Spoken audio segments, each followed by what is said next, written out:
मेरा जब मिलना होता है तो अपने एकल विद्यालय की एक बात बताने में उनको बड़ा आनंद आता है। एसएल ग्रुप के चेयरमैन डॉक्टर सुभाष चंद्रा की आत्मकथा के लॉन्च पर प्रधानमंत्री नरेंद्र मोदी एकल विद्यालय की तारीफ तो पहले ही कर चुके थे, लेकिन सोमवार को प्रधानमंत्री ने एकल विद्यालय मिशन को एक सफल मिशन करार दिया और इसे स्किल इंडिया में एक बेहतरीन योगदान बताया।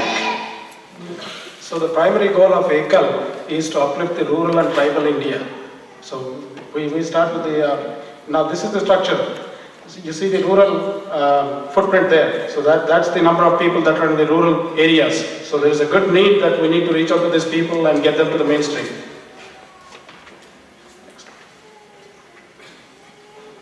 So these are the multiple facets that we have in EKAL. It's not just the literacy part of it, we also take care of the health, it's multiple things in this. So we have arithmetic, we also try to give the sanitation, sorry, the next one please. So these are the EKAL schools that we have, as you have seen in the past 1 decade, the number of schools has gone up, but when you see between 2013-14 and actually 2017, there is not much of a growth. We stayed at 50,000. That is because we are trying to include a lot more facets to the EKAL, such as the health education, and then we're trying to get a lot more projects into it. Our plan is to go to 100,000 schools by 2020. So these are some of the programs that we carry out in EKAL schools.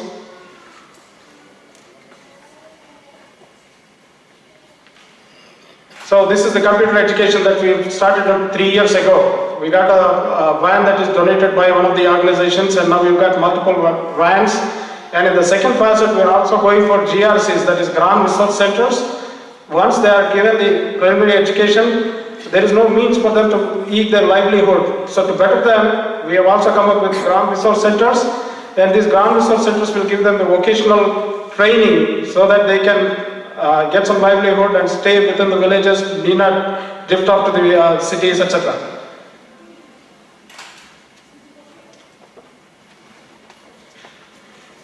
So these are the 10 Grand Resource Centers that we have right now, but the idea is for every 100 villages, we want to have one Grand Resource Center. And we have several in pipeline. So that is the reason why our school's growth has kind of stalled at about 50,000. That's a picture of one of the Grand Resource Center. Well, if you are interested in joining us, or do voluntary service for EKAL, ekaldc.org is our website for the local chapter. So please visit the website, and we have a booth outside. If you have any questions, you are welcome to ask us. Dr. Shri is here. She's been our chief. She's guiding us in all these efforts. And I thank you all for taking a look at this. Thanks to Sanskrit Bharati for giving us the opportunity.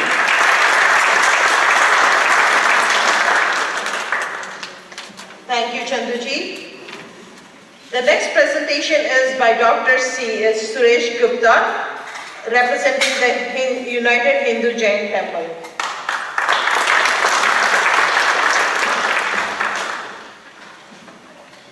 Thank you very much, and happy Diwali and happy Karwa Chauth to those ladies who observe it.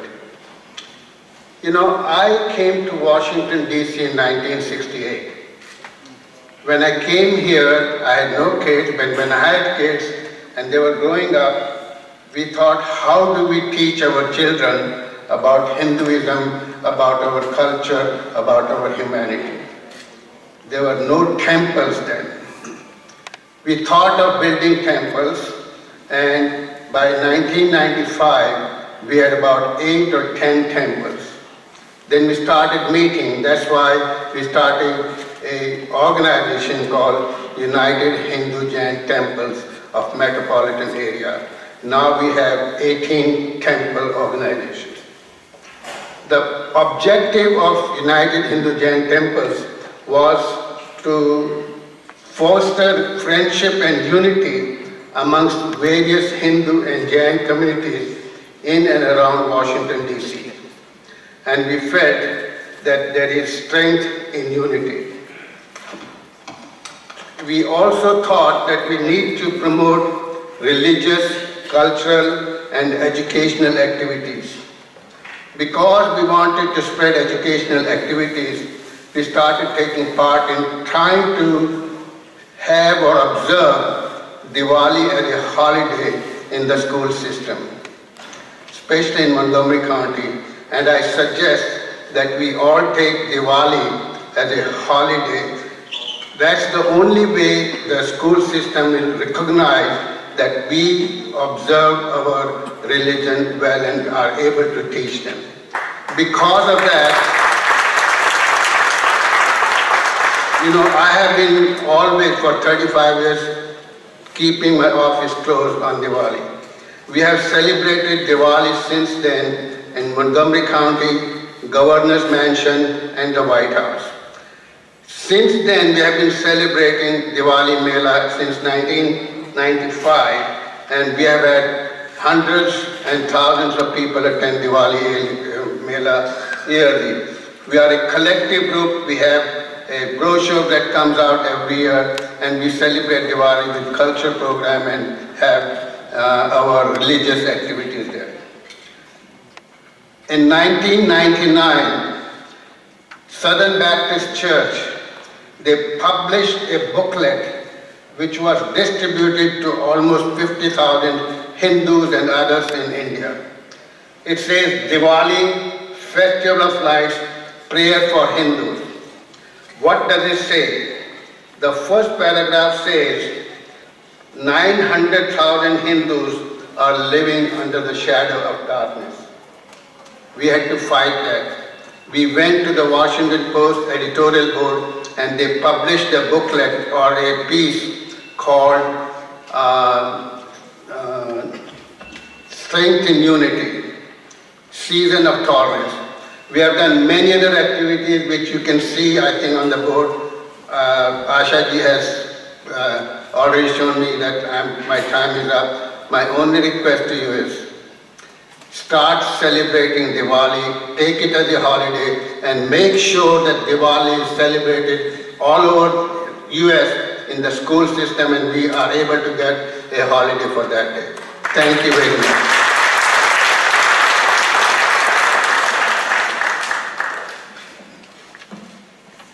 Let's include Pentagon in the list of people who celebrate Diwali. They do have a lunch on for Diwali festival, so thank you for all the hard work. The next presentation is for Vishwa Hindu Parishad, and the presenter is Ajay Sharma. And the one that will follow, I want the presenters to queue up, and so the one after Vishwa Hindu Parishad of America is the Indian International School, so please line up.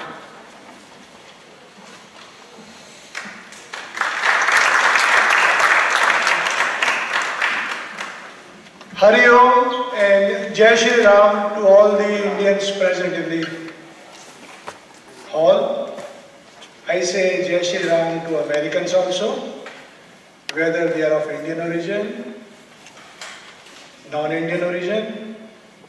I am here to represent the organization called Vishwa Hindu Parishad. Most of us think that Hinduism is restricted only to India. We need to come out of that framework. Hinduism started from India, but it is being practiced in large number of countries. And now America is our home for good. We are not going back. We have to make our presence felt here, not only in economic and other parameters, but also in the religious field. In the Nova area, Hindu population is around 5%. So 5% is a significant number for Hindus to make a contribution in socio-political and economic spheres of America and also in our community at large. Vishwa Hindu Parishad was incorporated in 1972. So Vishwa Hindu Parishad of America is serving Hindu-American community from last 45 years. We have gone through the stage where people were hesitant to call themselves Hindu, and now we have a president who said he would have a friend, that Hindu community would have a friend in White House, that was the election campaign of President Trump.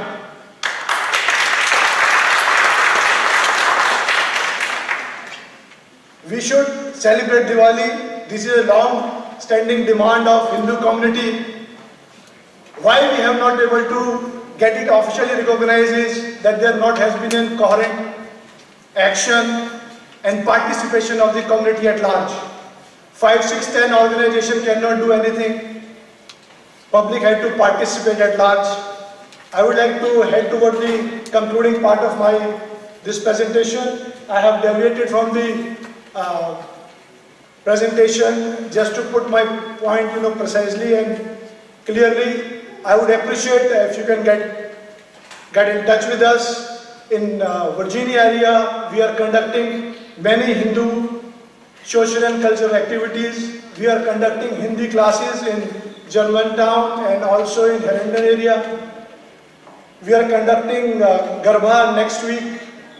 I will suggest you to visit few of our websites.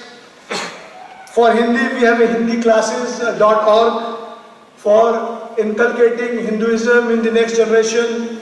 We run Bal Vihars and Bal Gokulams. Website for that is balvihar.org. Vish Hindu Parishad of America has chapters all over the US. For that, please go to vhpamerica.org. And only request is, please do participate and encourage the Hindu organizations and take pride in your Hindu heritage, which is going to and in fact has become a part of American heritage. One of the biggest Hindu temples is existing in New Jersey. I will request elders to take the youngsters there and make them feel when they associate with Hinduism, they are not associating with something which is a far country for them. It is their identity, which is a global identity, which has a local roots in America, which has a pilgrim centers in America, and which is going to represent them and their political, social and economical aspiration in America. With that, I appreciate the time given to us by Sanskrit Bharati, and Jai Shri Ram to all the present.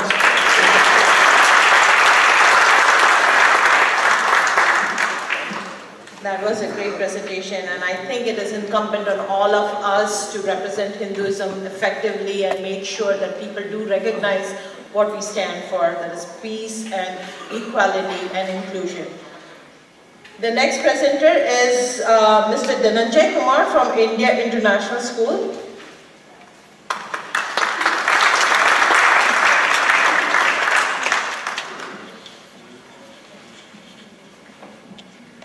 I'm grateful for this opportunity to speak briefly on behalf of India International School, a non-profit organization established in 1984. The school's mission is to share the heritage and teachings of India's wisdom tradition, promote human values and collective welfare, and complement the existing academic education system by focusing on creativity, compassion and cooperation.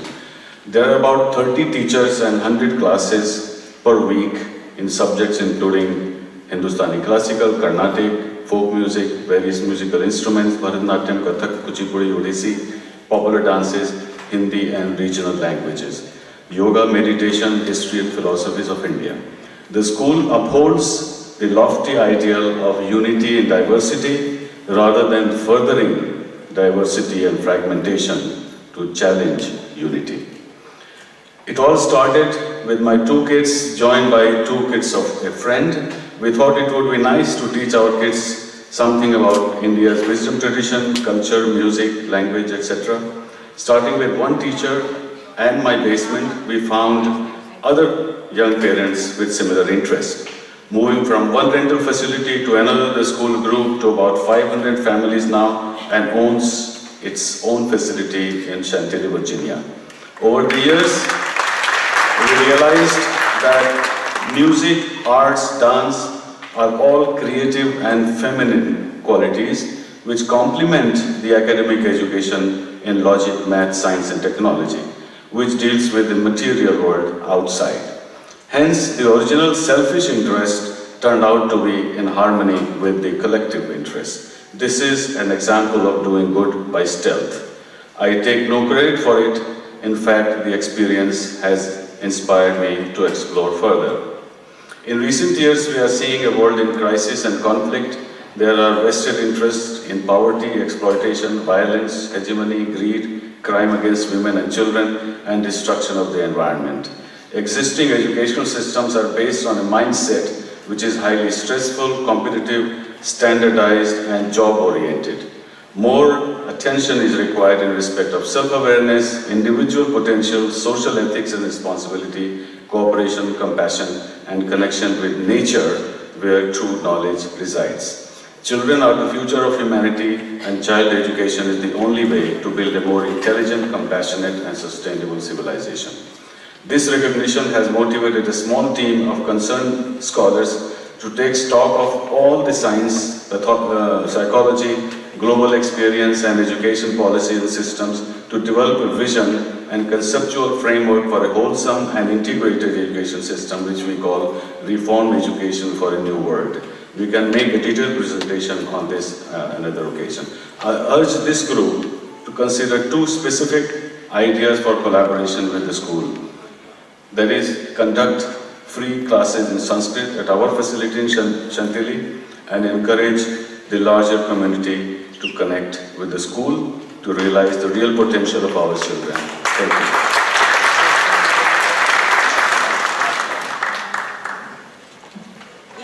This facility is actually a gem. It is an amazing facility. They rent out space. It has a huge hall. They have dance classes. It's an amazing facility. Please go check out their website. And I did interact with Indraji a lot, and I know it's an amazing facility, and you do a lot of good job, good stuff. Thank you very much. Yes, thank you, Dhananjay. The next presentation is from American Hindu Coalition, Ms. Manga Anantamula.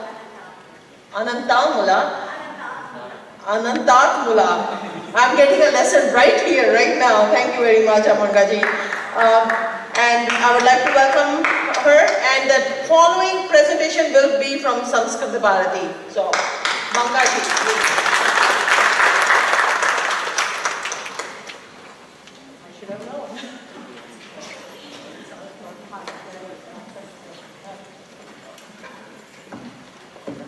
Namaskar, my Hindu brothers and sisters. You must be wondering why I am addressing everybody as Hindu brothers and sisters. Here I see Hindus from different countries. So what is it that we all have in common? Hinduism is what we have in common. That's what we are here for, and that's what we are here to talk about today. So as part of American Hindu Coalition, what do we do as American Hindu Coalition? We are a non-profit, non-partisan, political advocacy group. You must be wondering why these people must be calling themselves American Hindu Political Advocacy Group. We all know we have been here for several decades. Our children are born here, and yet we couldn't move ourselves and our identity away from being called and identifying ourselves as Indian Americans. What's wrong in this picture? What's wrong in this way of addressing us? Our children who are born here, and we who are American citizens, we are Americans. We don't ourselves identify ourselves as Americans, and by heritage, we are Hindus. That should be our goal. That's what is our goal as American Hindu Coalition, bringing all Hindus under one umbrella. It doesn't matter which country they are coming from. You can see all the nations that are Americans who are Hindus, who come from the same Hindu heritage. That's why I addressed my Hindu brothers and sisters. And how do we have built our in this American society, our Hindu values, how we tie into it? We invest in the economy, and we are the biggest investors in the economy in America, and we are in the top 5%, and none of us realize that. And we have 5 million Hindus living in the United States of America, and in Virginia alone, we have 150,000 Hindu Americans here. And what do we do with this 150,000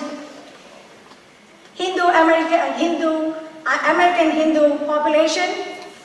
We have achieved nothing. We do not have a voice. We do not have a political power. We do not have an organization that speaks about us, that represents us. That's what is American Hindu Coalition is going to do for all the Hindus in America who are Americans. And back to the same slide, please. Yes. And then we invest in people. How do we invest in people? By giving our Hindu Enlightenment values. What are our Hindu Enlightenment values? India being our only natural ally, we are the peace-loving and a strong economic nation that we all come from. That is our strength, that is our value.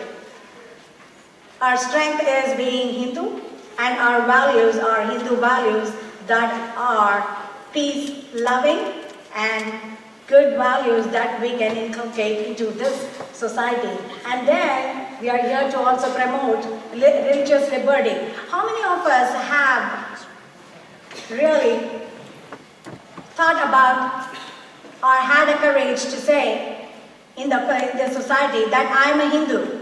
How many of you do claim that in your workplace? Thank you. I think there are a lot more brothers and sisters here than I thought. We need more of them to join us. Yes. And then we need to give back to the society. How do we give back to the society? How do we give back to the society? Only through Hindu enlightenment principles and through the wisdom of Gita, practice of yoga, and importance of meditation. And let us make a difference in the governance of this country by going after the power.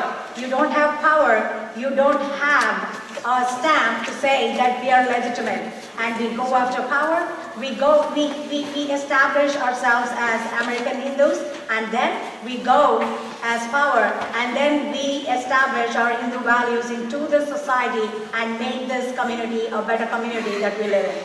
Thank you.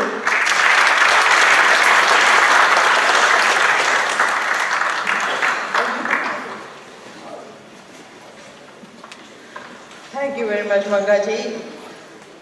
And before the final presentation, again, a few housekeeping rules. Phones on mute, please.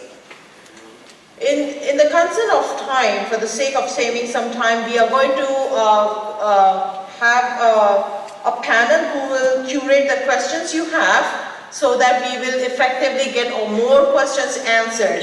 So please write your questions on the small piece of the index cards that were given to you. The white is for Swamiji, the blue is for Rajiv ji, and the yellow is for Padma Kumar ji.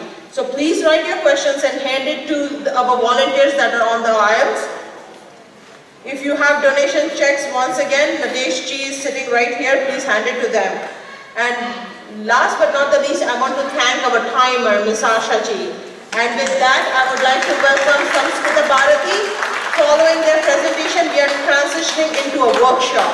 So please enjoy.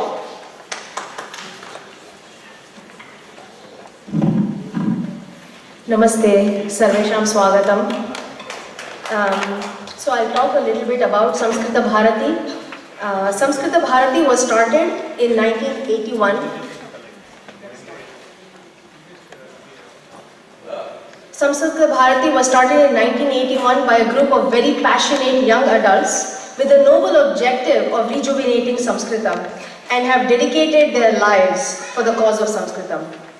And this increasing awareness of Sanskrit Bharati's activities now have really inspired thousands of dedicated volunteers all over the world. There are activities in all over India, and now we have a very vibrant international presence in USA, Canada, Australia, and Europe. Next. So some of you may wonder why Sanskritam. Sanskritam has been the very vehicle of our thought and culture from time immemorial, and reviving Sanskritam is really rejuvenating our culture. There is a phenomenal repository of knowledge in Sanskritam literature, and Sanskritam is not a language to study the Shastras, but it is the language to study the Shastras. And so this intentional focus on Sanskritam is very vital and critical.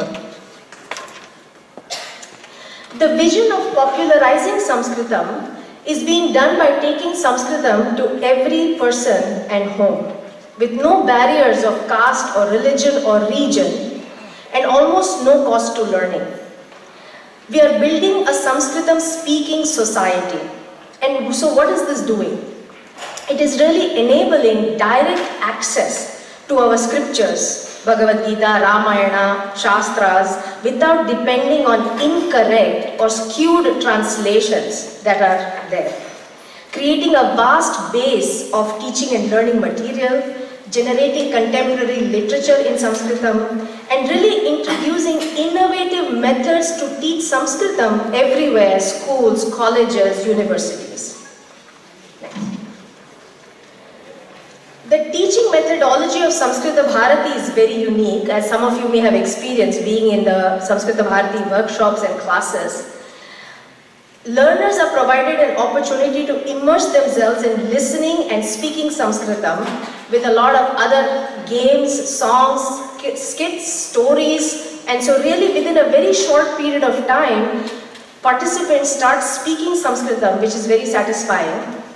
And in grammatical concepts and ideas are introduced progressively once the learner becomes comfortable with spoken Sanskritam, with conversational Sanskritam. And we are really avoiding to start with grammar and translation, which has dissuaded many Sanskritam learners from coming and learning Sanskritam. And really at the core of everything is erasing the fear that Sanskritam is a difficult language. It is not simplified Sanskritam that Sanskrit Bharati teaches, but simple Sanskritam as an initial step, and then taking those steps forward towards the Shastras, or whatever is the interest of the learner. What are our objectives? Samskrita Rakshanena Samskriti Rakshanam. Protect our Samskriti through Sanskritam. Remove barriers to understanding. Equip the average person to directly read and understand Sanskritam literature. Publish, preserve, protect hundreds of thousands of Sanskritam manuscripts that are on the verge of disappearance. Teach, propagate our Vedic and classical literature. Update technical vocabulary to match the modern age in branches of science and art, and build a nationwide and worldwide base of volunteers who can teach and promote Sanskritam. So what are some of the activities? Over 4 million people in India have been reached through and have become learners of Sanskritam and through workshops. Samvada Shalas, 15-day residential boot camps are in place now in India, where you can live in the same location and learn Sanskritam over 15 days. Over 150 full-time volunteers all over India. Numerous Samskrita publications are available now. Samskrita Grihani, where every member of the household is speaking Sanskritam, and much of outreach programs have been started now through our correspondence courses. Sanskrit Bharati USA. This was started in 1995 and now has completed 20 years in the United States. More than 30 metropolitan areas, many university campuses, a very strong presence in the universities now. And there are programs for every age group and every style of learning, from young children to adults.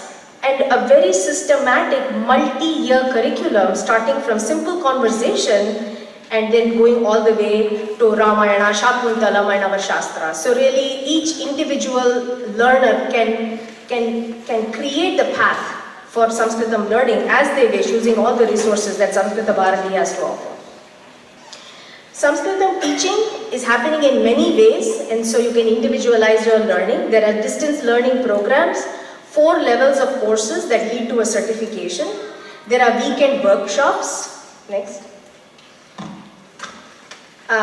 weekly study groups, Gita centers, phone classes, and residential camps. These are very popular, that happen all over the country, where families come in and live over the weekend in a wonderful location, and there are over 900 people who have attended such Samskritam residential workshops this year, and many awareness, prachara activities that are happening, reviving and rejuvenating our society in the idea of thinking about Sanskritam. Activities for youth and children. Sanskritam as a foreign language is really a signature 3-year course that's specifically designed for high schoolers to fulfill the foreign language requirement. And currently this year we have 240 high schoolers all over the country who have enrolled for this course. These high schoolers are immersed in a youth camp twice a year. It's worth the tax, yes. Inspiring our young adults and our children is where all our energies lie. The youth camp happens twice a year, and our signature camp called Camp Panini that happens in the summer. This is specifically focused on immersing any child ages 5 to 15 in Sanskritam all week long using the summer camp format. So really immersing them in Sanskritam. Many other wonderful activities like Saraswati Seva, where we are publishing 1000 books in simple Sanskritam, and Sharada Seva, where the goal and purpose of Samskrita Bharati is the task of editing, publishing 10,000 manuscripts in the coming years. So really protecting and preserving our ancient manuscripts that are on the verge of disappearance. Last slide. So Samskrita Bharati, if you think about it, the vision is Sambhashanataha Shastra Paryantam, from conversation to our Shastras. And to quote Swamy Vivekananda, take up one idea, make that one idea your life. Dream of it, think of it, live on that idea. And let the brain, the body, the muscles, the nerves, every part of your body be full of that idea. And just leave every other idea alone. This is the way to success, and this is the way great spiritual giants are produced. Such an idea was taken up by a small group of young adults in 1981 in Bengaluru, and now has become a living, breathing, dedicated vision of hundreds of thousands of people all across the world, uniting us through Sanskritam. Jayatu Sanskritam. Jayatu Malhotra.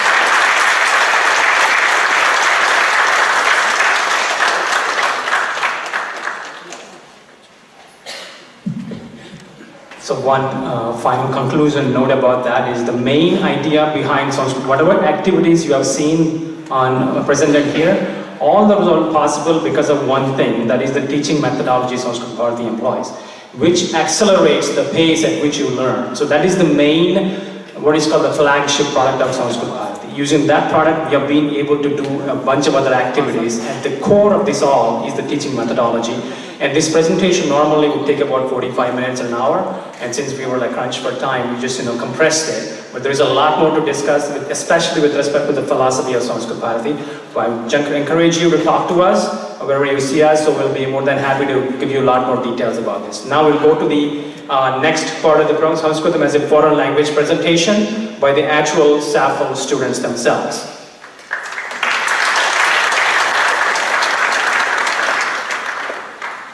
Namaste, mama nama Anvita. Namaste, mama nama Vaishnavi. SAFL, Sanskritam as a foreign language, Trivarshiyah Antarjala Madhyamena Pathyamanah Samskrita Pathana Kramaha Ashtama Vargat Arabhya Chhatranam Atra Pravesharhata Keshuchit Vidyalayeshu foreign language credit api praptum shaknuvanti chhatraha. SAFL Sanskrit as a foreign language is a 3-year online program from grades 8 through 12 that may satisfy the foreign language credit requirement in high school. SAFL Vargaha Utsaha Bharitaha Chhatranam Rochakashta Bhavanti. Atra Patanam Aupacharika Rupena Nirdishta Paddhatya Bhavati. Vishnu Vidyalaya Praveshaya kadachit labhaya api bhavati chhatranam. SAFL can give students a very fun, interactive learning atmosphere with a highly structured learning experience, and it looks great on college applications.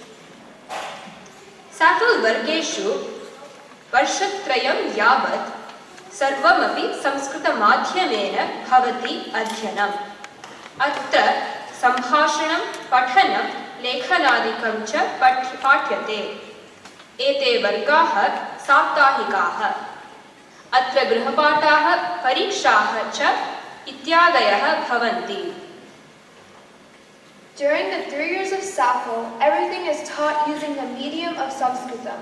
Students are taught how to speak, read, and write in Sanskritam at an advanced level.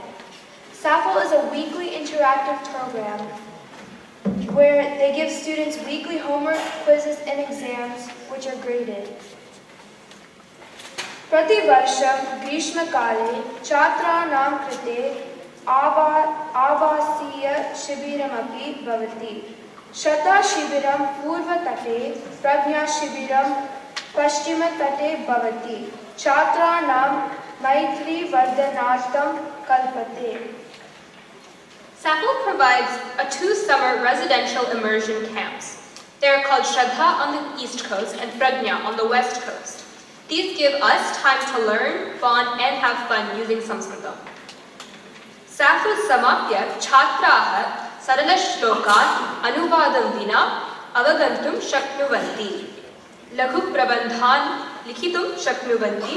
Apicha Asmakam Samskritihi Sampradayancha Avagachanti. At the end of the SAFL course, work, students will be able to understand simple shlokas without translation, able to connect with their culture and traditions, and able to write short essays in Sanskritam. Panjikaranam tu samanyataya March mase arabhyate. Online registration begins in March, so make sure you sign yourselves up, sign your kids, and inform all your friends that they should also sign up to this wonderful course.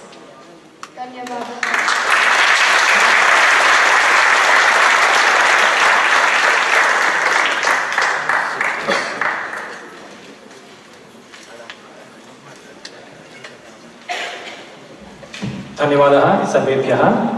So next event we have Dr. Padmakumarji's kind of a sample of how the Sanskrit Bharati's classes are. So prior to that, I would like to give a brief introduction of Shri Padmakumarji. Padmakumar Mahodayah Sanskrit Bharatyaha USA Deshasya Sanghatana Mantri asti. He is the organizing secretary of Sanskrit Bharati USA. So Padmakumar Mahodayah Bharat Deshe Vimshatihi Varshani yavat 20 years in Purna Kalikaha Karyakarta asit. He was the full-time Sanskrit Bharati Karyakarta in India for 20 years prior to this. And Tatra Saho Baha Sambhashana Shibirani Patitavan, so he taught a lot of Sambhashana Shibirams. The basic fundamental product of Sanskrit Bharati is the Sambhashana Shibiram, the spoken Sanskritam workshop. And that's what he conducted numerous of those while in India as well as here. So Idanim Saha Prasikshaka Prasikshaka. He is the trainer of the teachers as well. He trains a lot of his teachers so that they can go out and do these basic Sanskritam spoken workshops throughout the US. And we have a lot of centers in the US, so all of those have Sanskritam workshops. And all those teachers that teach there are trained by some of the volunteers. One of them is Padmakumar Mahodaya. Padmakumar Mahodaya obtained his MA in Sanskritam, and then primarily Mulataha Padmakumar Mahodaya Kerala Pradesh Agasti. Idanim Saha, he's going to show us kind of a mock Sanskrit Bharati Sambhashana Shibiram. How does it? So when we said about the basic idea behind Sanskrit Bharati's success is the teaching methodology. So then we want to show you or demonstrate to you a sample of how it looks like. So Padmakumarji is going to demonstrate that for right now. So in order to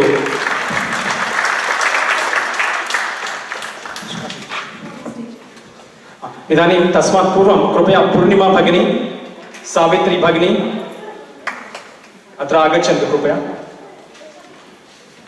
Lakshminarayan Mahodaya, Shivprasad Mahodaya.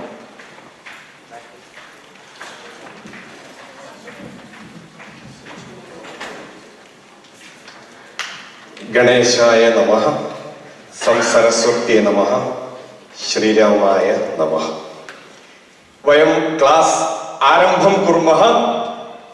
अहम् एकं गीतं गायामि, कृपया गायन्तु।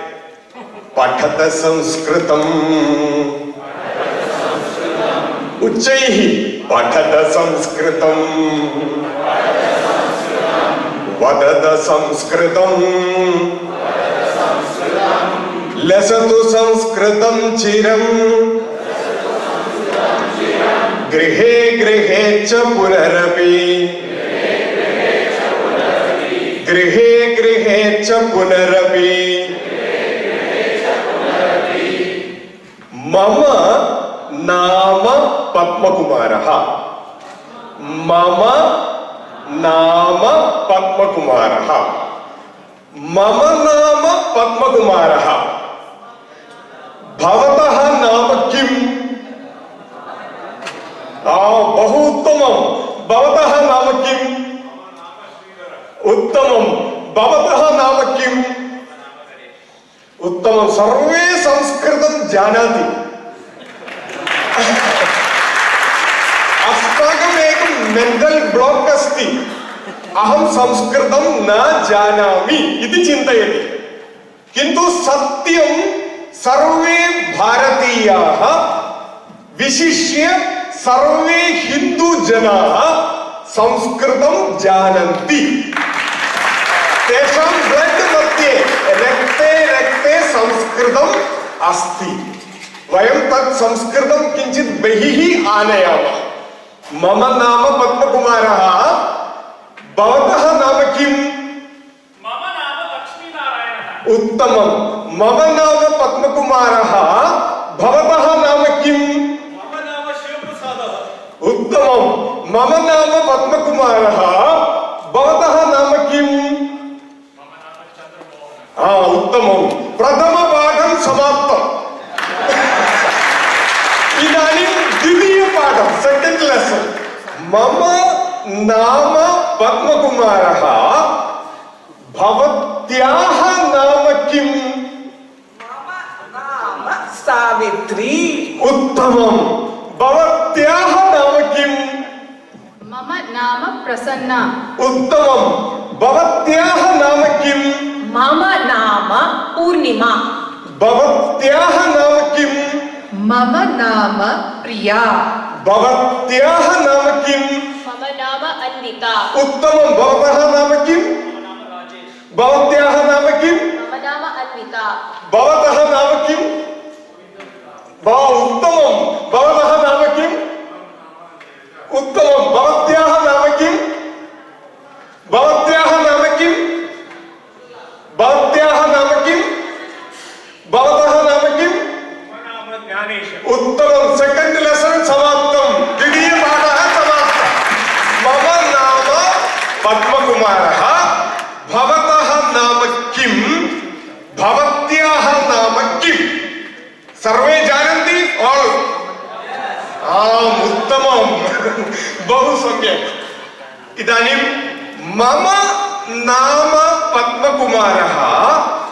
अहम् अध्यापकः। मम नाम पद्मकुमारः। अहम् अध्यापकः। भवतः नाम किम्? मम नाम शिवप्रसादः। अहं संस्कृत भारती कार्यकर्ता। उत्तमम्। मम नाम अहम् अध्यापकः। भवान् कः? अहं वैज्ञानिकः। उत्तमम्। अहम् अध्यापकः। भवान् कः? अहं वैद्यः। उत्तमं। भवान् कः? अहं कार्यकर्ता। भवान् कः? अहं वैज्ञानिकः। भवान् कः? अहं वैद्यः। उत्तमम्। अहम् अध्यापकः। भवती का? अहं गृहिणी। उत्तमं। भवती का? अहं भगिनी। भगिनी। उत्तमं। भवती का? अहं छात्रा। उत्तमं। भवती का? अहं माता। भवती का? अहं सहोदरी। भवान् कः? अहं वैद्यः। भवती का? भवान् कः? अहं भवती का भवान् कः भवती का उत्तमम् भवान् कः उत्तमम् यान्त्रिकः भवान् कः उत्तमम् संस्कृतं पश्यतु बहु सरलम् इदानीं परिचयः इंट्रोडक्शन समाप्तम् इंट्रोडक्शन पठितम् दीपा भगिनी भवती का अहं कार्यकर्त्री उत्तमम् कार्यकर्त्री वैद्यः छात्रः अध्यापकः वैद्यः सेवकः अर्चकः सर्वं भारतीय मातृभाषासु अस्ति भारते भवतः मातृभाषा हिंदी भवतु मराठी भवतु तेलुगु भवतु तमिळ् भवतु मलयाळं भवतु कन्नड भवतु भवतः अन्ते संस्कृतम् अस्ति संस्कृतं तत्र एव अस्ति इदानीं पश्यामः गणेशः किमर्थं संस्कृतं पठति अस्माकं छात्राः वदन्ति एलिफेंट बोर्ड न गणेशः गणेशाय नमः गणपतये नमः गणेशः पश्यतु सः गणेशः सः कः उत्तमं सः राजेशः सः कः सः राजेशः कः गणेशः क्वश्चन कः गणेशः किञ्चित् हस्तस्य उपयोगं करोतु सः गणेशः केचन जनाः उपायं कुर्वन्ति कः गणेशः सः गणेशः कः राजेशः सः राजेशः न कः गणेशः उत्तमं कः राजेशः सः राजेशः सः शिवप्रसादः कः शिवप्रसादः सः कार्यकर्ता कः कार्यकर्ता सः वैद्यः कः वैद्यः कः सः राजेशः कः राजेशः उत्तमं पश्यतु सरस्वती सरस्वती सा सरस्वती सा सरस्वती का सरस्वती सर्वे बहु बुद्धिमन्तः जनाः सम्यक् बुद्धिः अस्ति बहु शीघ्रं शीघ्रं पठति सा सरस्वती का सरस्वती सा भवत्याः नाम किम् अन्विता सा अन्विता का अन्विता का सरस्वती उत्तमं सा सरस्वती सा अन्विता सः कः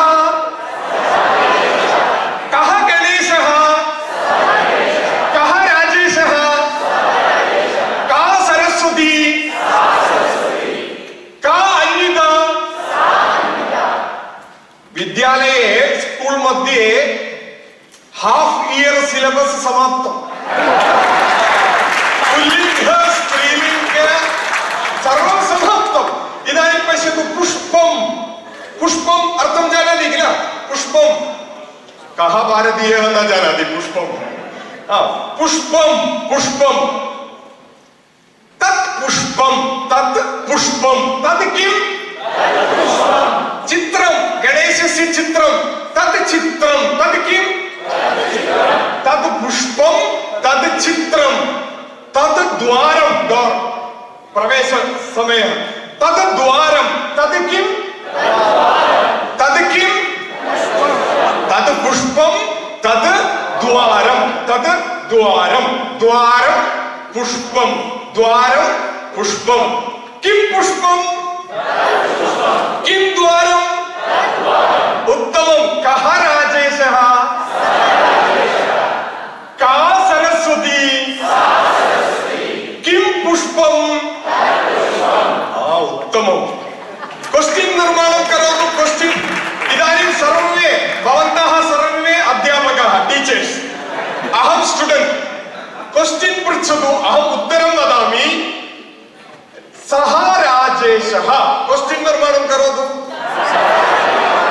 उत्तम छात्रः उत्तम अध्यापकः किं पुष्पं पुष्पम का सरस्वती सा सरस्वती सा सरस्वती इदानीं पश्यामः पुष्पं किमस्ति पुष्पं पश्यतु पुष्पम् अस्ति पुष्पम् अस्ति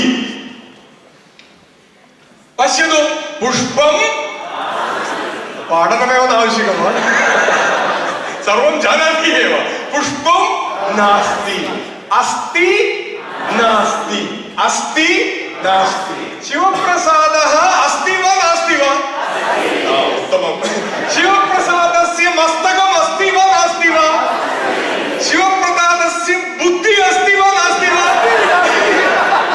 अस्ति अस्ति महापुरुषः सम्यक् बुद्धिः अस्ति एषः कः अस्ति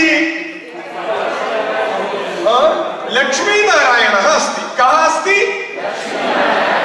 लक्ष्मीनारायणः अस्ति लक्ष्मीनारायणस्य मस्तकम् अस्ति वा नास्ति वा लक्ष्मीनारायणस्य मस्तकम् अस्ति मस्तके केशः अस्ति वा नास्ति वा अस्ति इदानीम् अस्ति केशः अस्ति केशः अस्ति एषः कः वैद्यः एषः कः वैद्यः वैद्यस्य बुद्धिः अस्ति वा नास्ति वा अस्ति वैद्यस्य बुद्धिः अस्ति दुर्बुद्धिः वा सद्बुद्धिः वा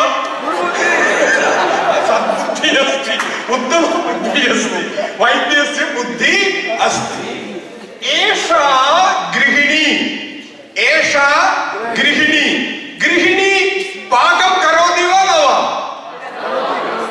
पाकं करोति कः अर्थः पाक उत्तमं कुकिंग ट्रांसलेशन नास्ति उत्तमं पाकं करोति वा न वा सा जानाति अनिता भगिनी भवत्याः नाम किं सावित्री सावित्री भगिनी उत्तम मैसूर पाक निर्माणं करोति बहु प्रसिद्धमस्ति तस्याः मैसूर पाक नास्ति सत्यं नास्ति एषा बालिका वनिता अस्ति वा महिला अस्ति वा आम् एषा बालिका अस्ति वा न एषा बालिका अस्ति वा न एषा बालिका अस्ति वा आम् सा बालिका अस्ति सा वृद्धा अस्ति वा न वृद्धा नास्ति सा बालिका अस्ति नास्ति किं किम् अस्ति वदतु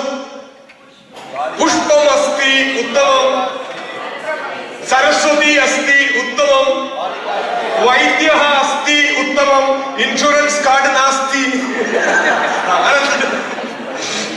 अन्यत् किं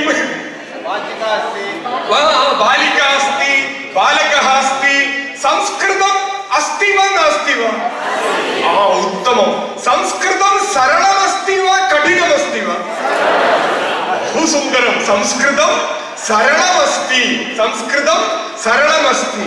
संस्कृतं भारते अस्ति अमेरिका मध्ये अस्ति वा नास्ति वा पश्यतु 300 जनाः उपविश्य वदन्ति 300 people उपविश्य वदन्ति संस्कृतम् अस्ति संस्कृतं DC मध्ये अस्ति वा नास्ति वा संस्कृतं DC मध्ये अस्ति संस्कृतं व्हाइट हाउस मध्ये अस्ति वा नास्ति वा भविष्यति उत्तमम् अस्ति संस्कृतम् अस्ति सर्वम् अस्ति अथवा नास्ति अस्ति नास्ति पश्यतु शिवप्रसाद महोदयः अस्ति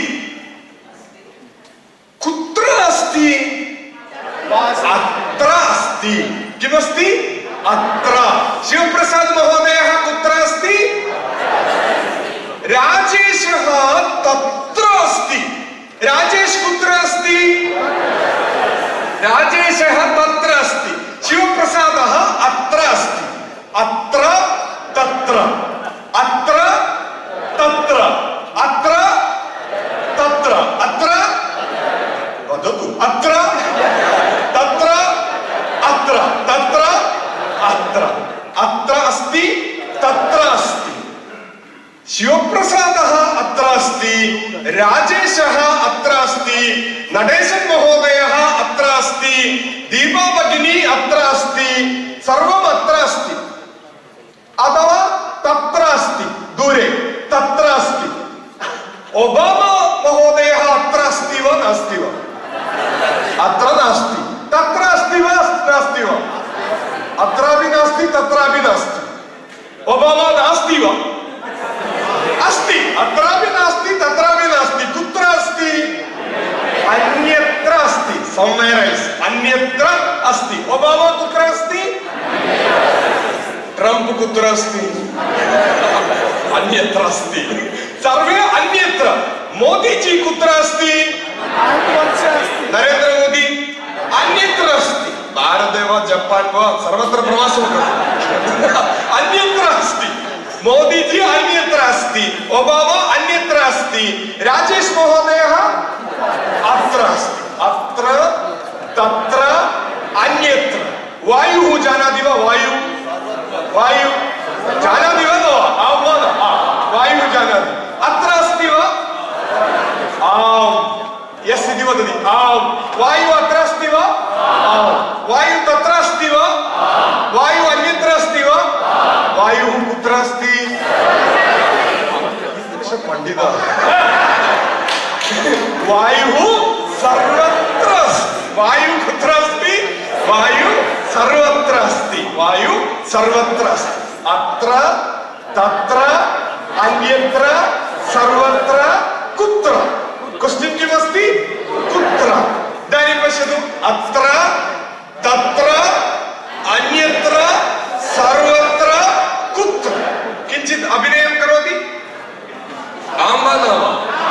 बहु लज्जा अस्ति वा?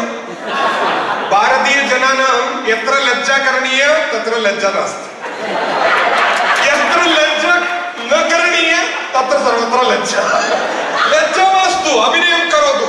अत्र वदतु, अत्र किञ्चित् हस्तेन करोतु। अत्र अत्र तत्र तत्र अन्यत्र अन्यत्र सर्वत्र सर्वत्र कुत्र कुत्र? उत्तम छात्राः सर्वे, बहु धन्यवादः, बहु उत्तम छात्राः। महोदयः वदति समयः समाप्तः, अहं समापयामि। धन्यवादः सर्वेषां, धन्यवादः।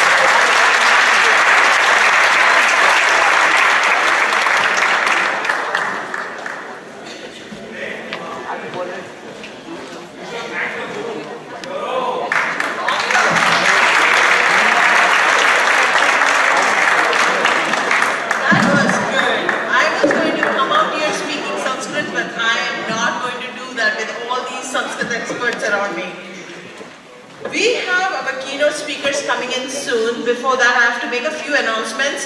Thank you very much for people who have handed over their questions, but please make sure you write your name on there so we can announce your name while we are presenting your questions.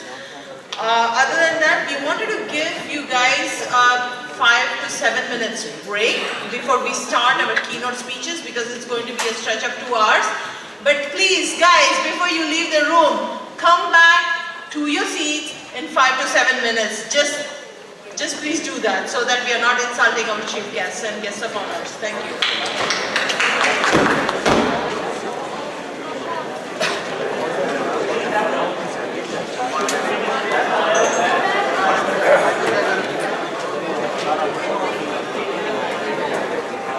सरल भाषा संस्कृतम, सरस भाषा संस्कृतम, सरस सरल मनोज्ञ मंगल देव भाषा संस्कृतम, मधुर भाषा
सुबोधा विश्वमनोज्ञा ललिता कृत्या रमणीया अमृतवाणी संस्कृतभाषा नैव क्लिष्टा न च कठिना नैव क्लिष्टा न च कठिना सुरससुबोधा विश्वमनोज्ञा ललिता कृत्या रमणीया अमृतवाणी संस्कृतभाषा नैव क्लिष्टा न च कठिना नैव क्लिष्टा न च कठिना सुरससुबोधा विश्वमनोज्ञा ललिता कृत्या रमणीया सुरससुबोधा विश्वमनोज्ञा ललिता कृत्या रमणीया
पुण्यतीर्थं नदीराष्ट्रस्य महाअमृतं भारतम्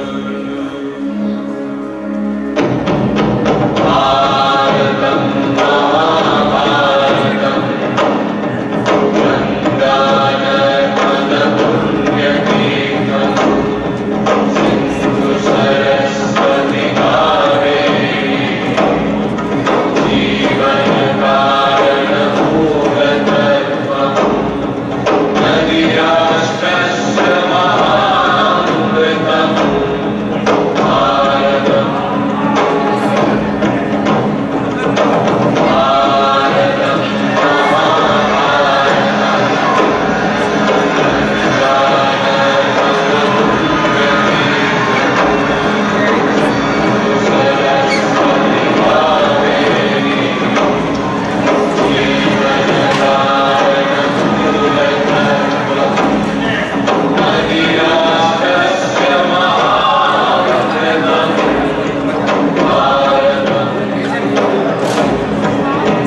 This is not a protest, nor is this an agitation.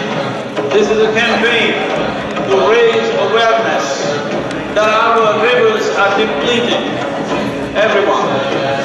When I say everyone, everyone who consumes water must rally for rivers.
Just one very quick announcement. We all just now participated in the Sarala Samskritam workshop, and we all are really inspired to join classes, and we thought that it would be good for you all to know where in the Maryland and Virginia area these classes are happening. So in Maryland, the classes are happening in Rockville at Robert Frost Middle School. It's a Bala Kendra for children and adults. So the whole family can come and study Sanskritam. This is Robert Frost Middle School in Rockville. In Ellicott City, also it's happening. There's a Bala Kendram again where children and adults are coming together as a family and studying. In SSVT Temple, there are classes again for adults and children. In SSVT Temple, again there are classes happening. Sanskrit Bharati classes are happening. In Northern Virginia area, we have classes happening in Herndon Middle School on Sundays. So if any of you are interested to join classes, please send us an email either at virginia@sanskritabharatiyusa.org or maryland@sanskritabharatiyusa.org, and let us know if you are interested. We can conduct a small workshop in your area. Also, another very important thing, October 15th is the last date for getting high school credit for children in the Montgomery County Public School and Frederick County Public School for Sanskritam. Children in Maryland and Virginia can actually get foreign language credit for Sanskritam. So if any of you are interested, please contact us and we can give you more information. October 15th is the deadline for that. Dhanyawad.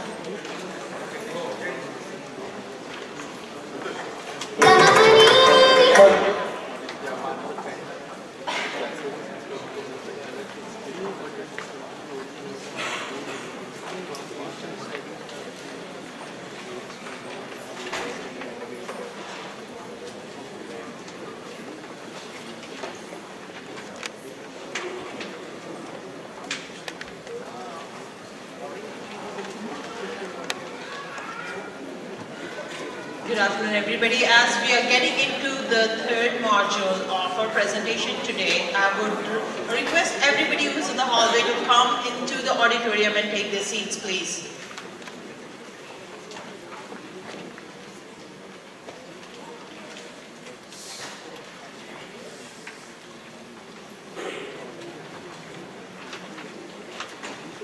As we see, our Honorable Rajiv Malhotra ji is already here. I would request Nadesh ji to escort him to the stage, please. I would also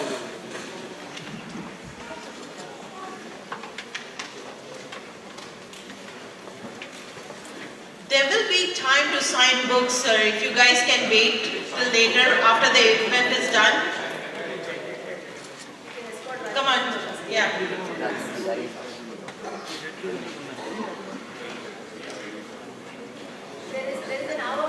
Book signing. So please guys have some patience. Let's finish off with the main event. Everybody is waiting to hear his speech. So let's finish off with the event. I would like to also welcome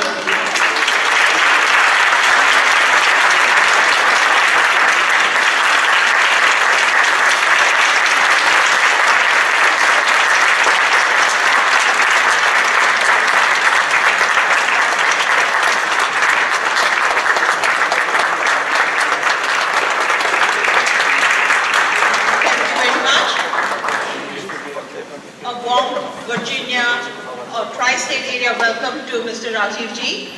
And now I'm going to... And now I would like to hand over the program to Nadeshwar ji.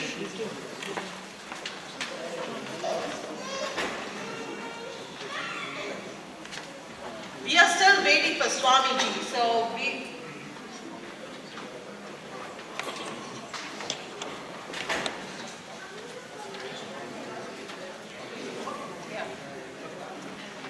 Well, we are in luck, Swamiji is here too.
So he can felicitate the rest of the program.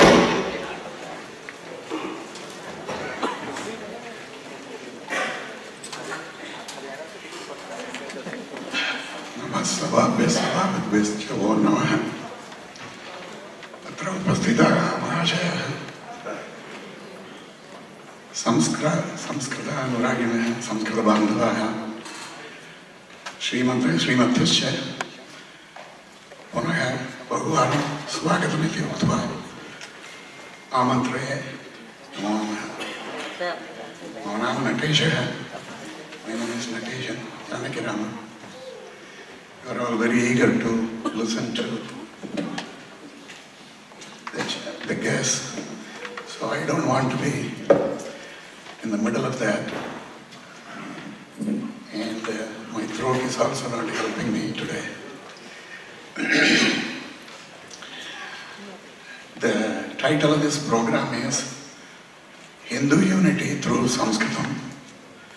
Sanskritam is the very foundation stone for all our culture, our Vedic literature, Puranas, Itihasas, Kavyas, and the entire Bharatiya Parampara. Sanskritam, the Moola Bhasha, is the very fundamental stone. And Sanskrit Bharati has been trying tirelessly in Bharat and in the United States now for the last 20 years. Our motto is Sambhashanartha Shastra Paryantam. So we have trained hundreds of thousands of children, adults and elders, converts in Sanskritam, and it's a wildfire catching. And it is a silent revolution that is going on.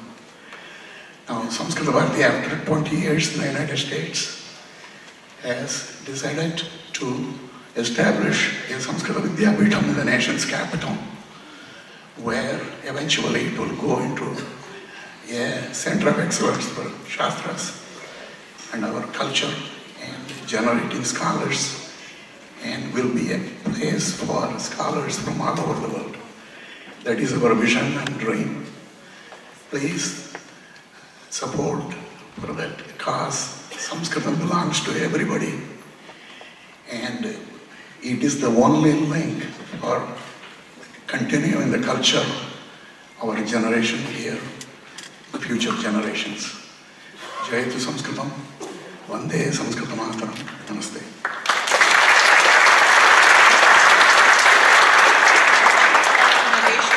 He has been working tirelessly for this cause, so please, yes, let's support him and make sure that his vision is fulfilled. We have a short invocation program planned, Deepaji, and we would like the priest to come on stage to do the invocation, please.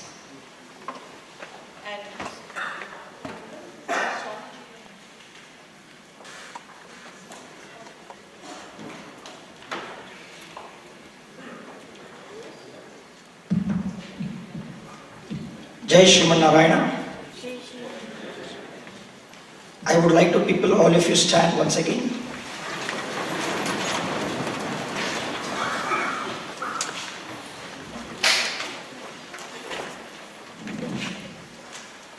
Om Shanno Mitrasam Varunah Shanno Bhavatvaryama Shanna Indro Brihaspatihi Shanno Vishnurukramah Namo Brahmane Namaste Vayo Tvameva Pratyaksham Brahmasi Tvameva Pratyaksham Brahma Vadishyami Ritam Vadishyami Satyam Vadishyami Tanma Bhavatu Tat Bhaktaram Avatu Avatu Mam Avatu Bhaktaram.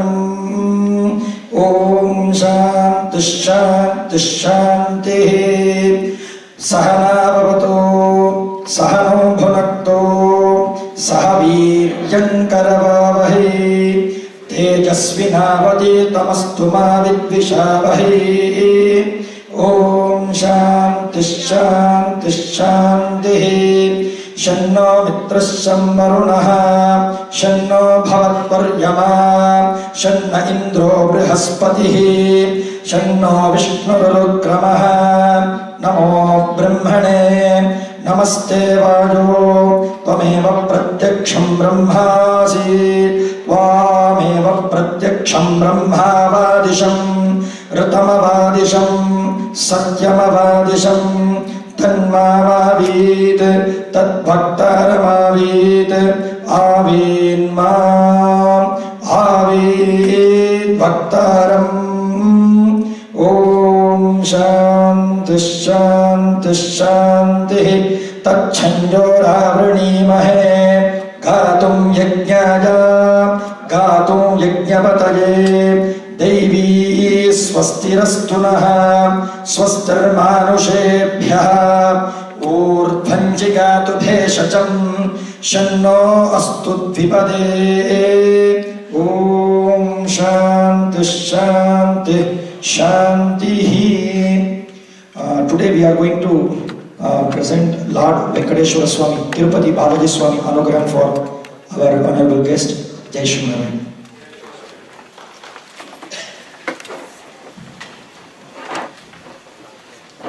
Om Rajadirajaja Prasakya Sadine Namo Vayam Vaishravanaya Kurmahe Samengkamangkamagamajamakhyam Kameshvaro Vaishravano Dadatu Kuberaja Vaishravanaya Maharajaya Namaha.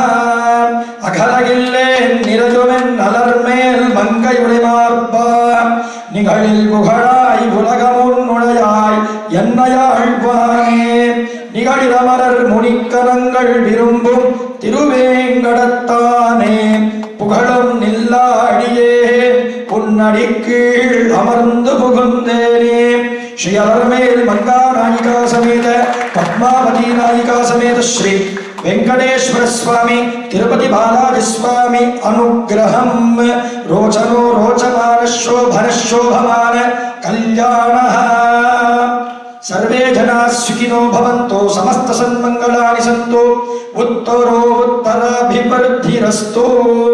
Jai Shri Narayan. Bolo Bharat Mata ki Jai. Bolo Bharat Mata ki Jai. Bolo Bharat Mata ki Jai.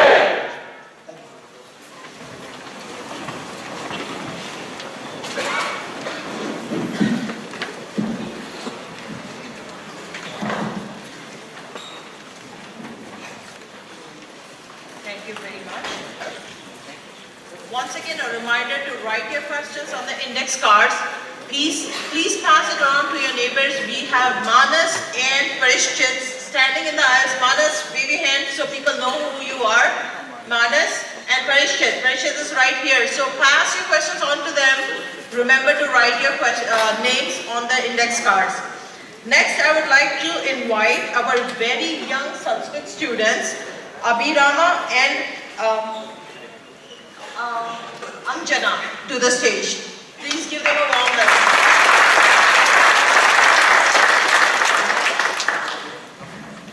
Idanim Dr. Padmakumar Mahodaya Kinchit Vadati. Namaste everyone. We will now request Dr. Padmakumarji to address us.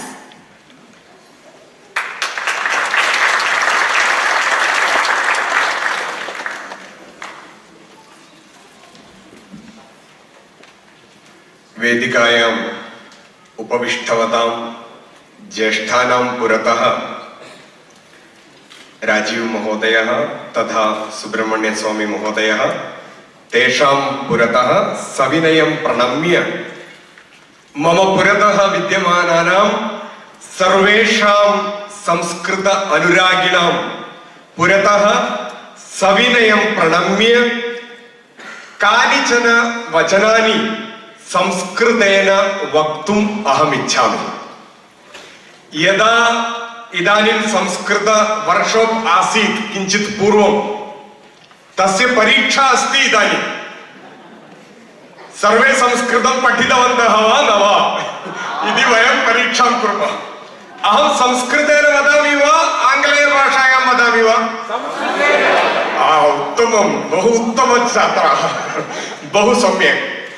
पश्यतु, संस्कृतं सम्भाषणतः शास्त्रपर्यन्तम् इति संस्कृतभारत्याः मुखवाक्यमस्ति. सम्भाषणतः आरम्भः.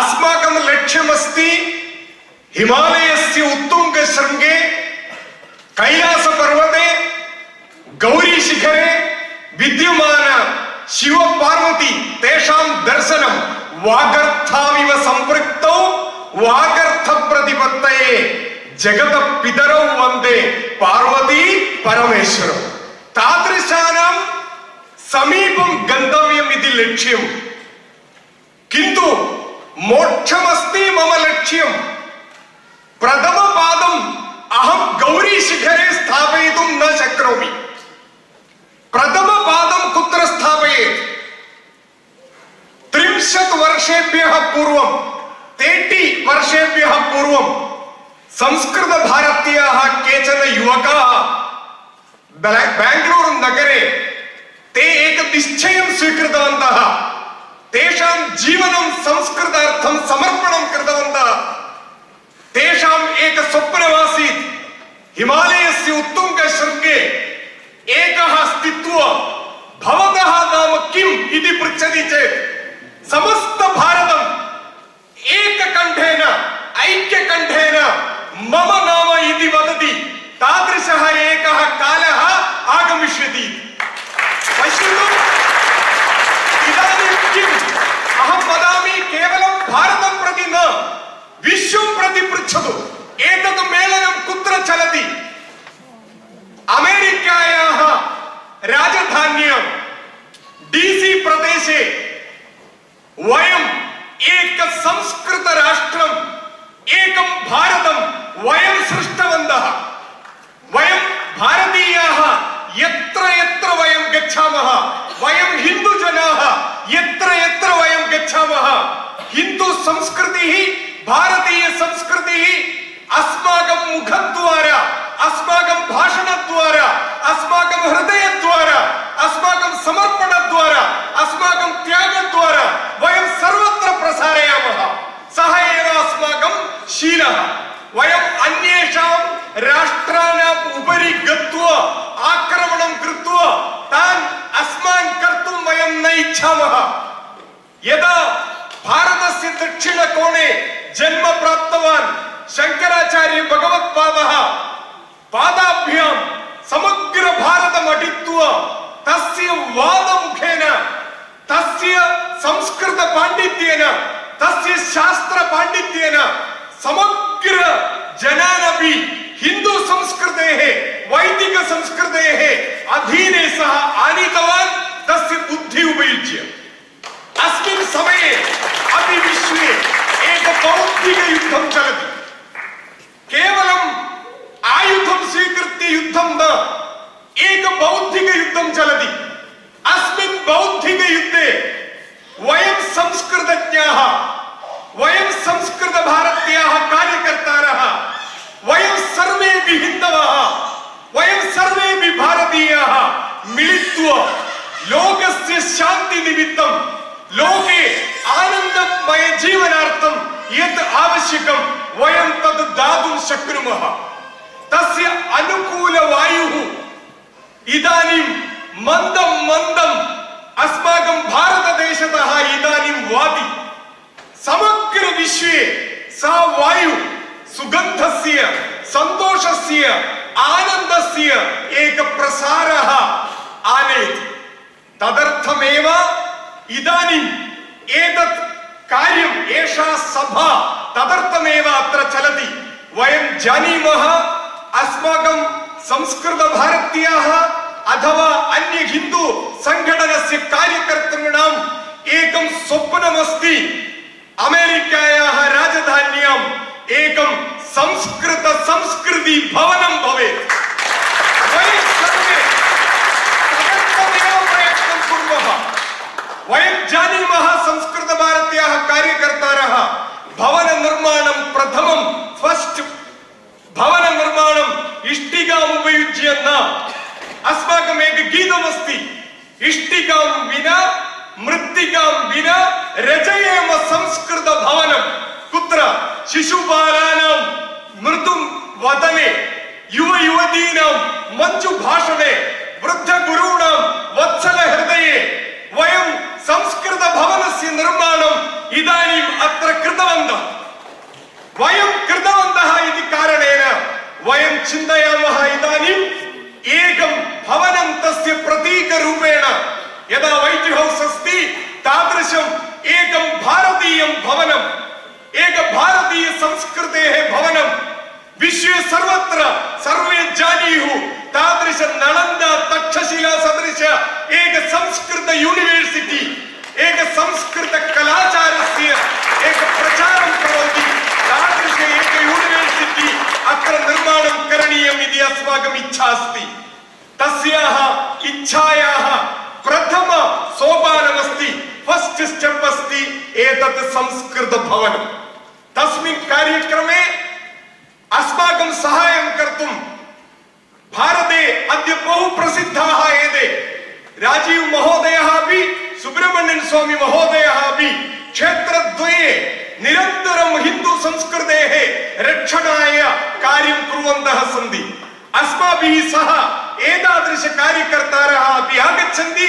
वयं सर्वे मिलित्वा अमेरिकायाः राजधानी मध्ये अमेरिकायाः capital मध्ये वयम् एक संस्कृत भवनस्य निर्माणं कुर्मः।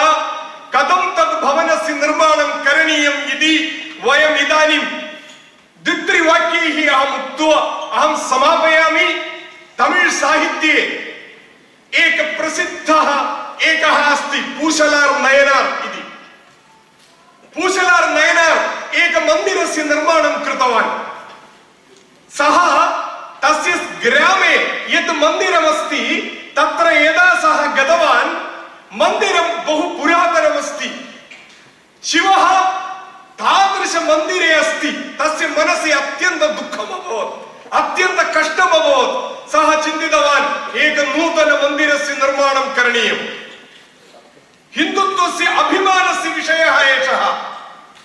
मम जीवनस्य व्रतं तद् भवेत् इति विचिन्त्य सः चिन्तितवान् हस्ते धनं नास्ति, हस्ते एक रूप्यका अपि एक डॉलर अपि नास्ति, किं करोमि?